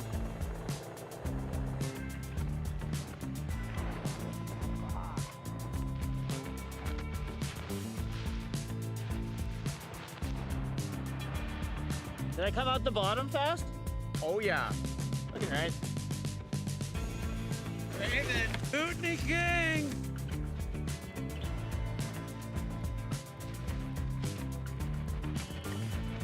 That was intentional, front flip. You know what I'm saying about that is more extreme today? Michael got a fucking 90. Yeah.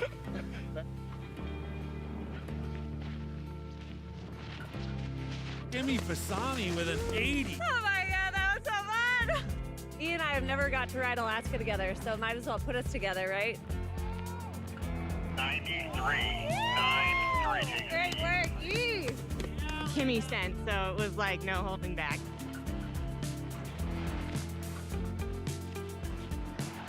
I want to thank my ankles for hanging in there.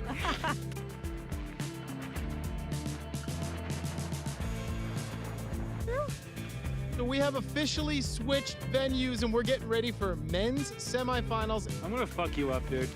I've been wanting this all year. I know you have.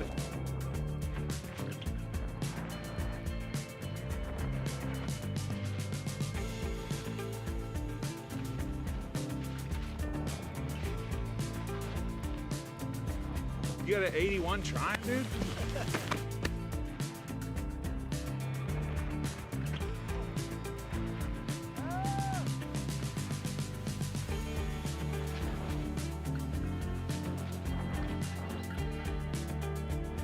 Can I crack a fucking beer?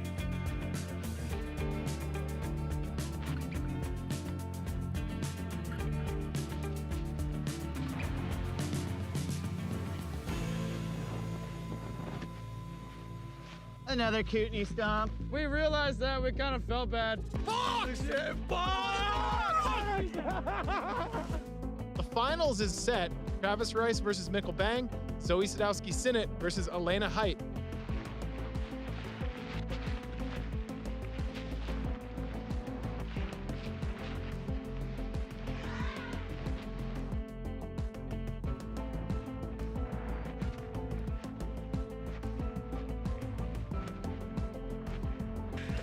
Hands up.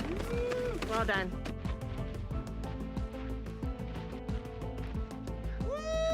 Holy shit, it was super fun.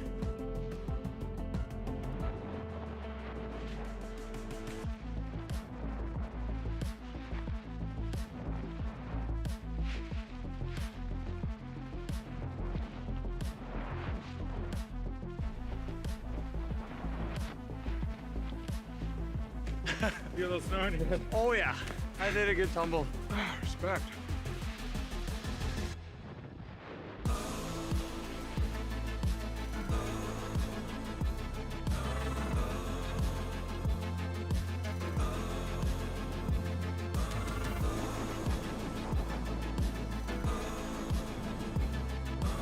Well, that was a day. Rock and roll. Rock and roll.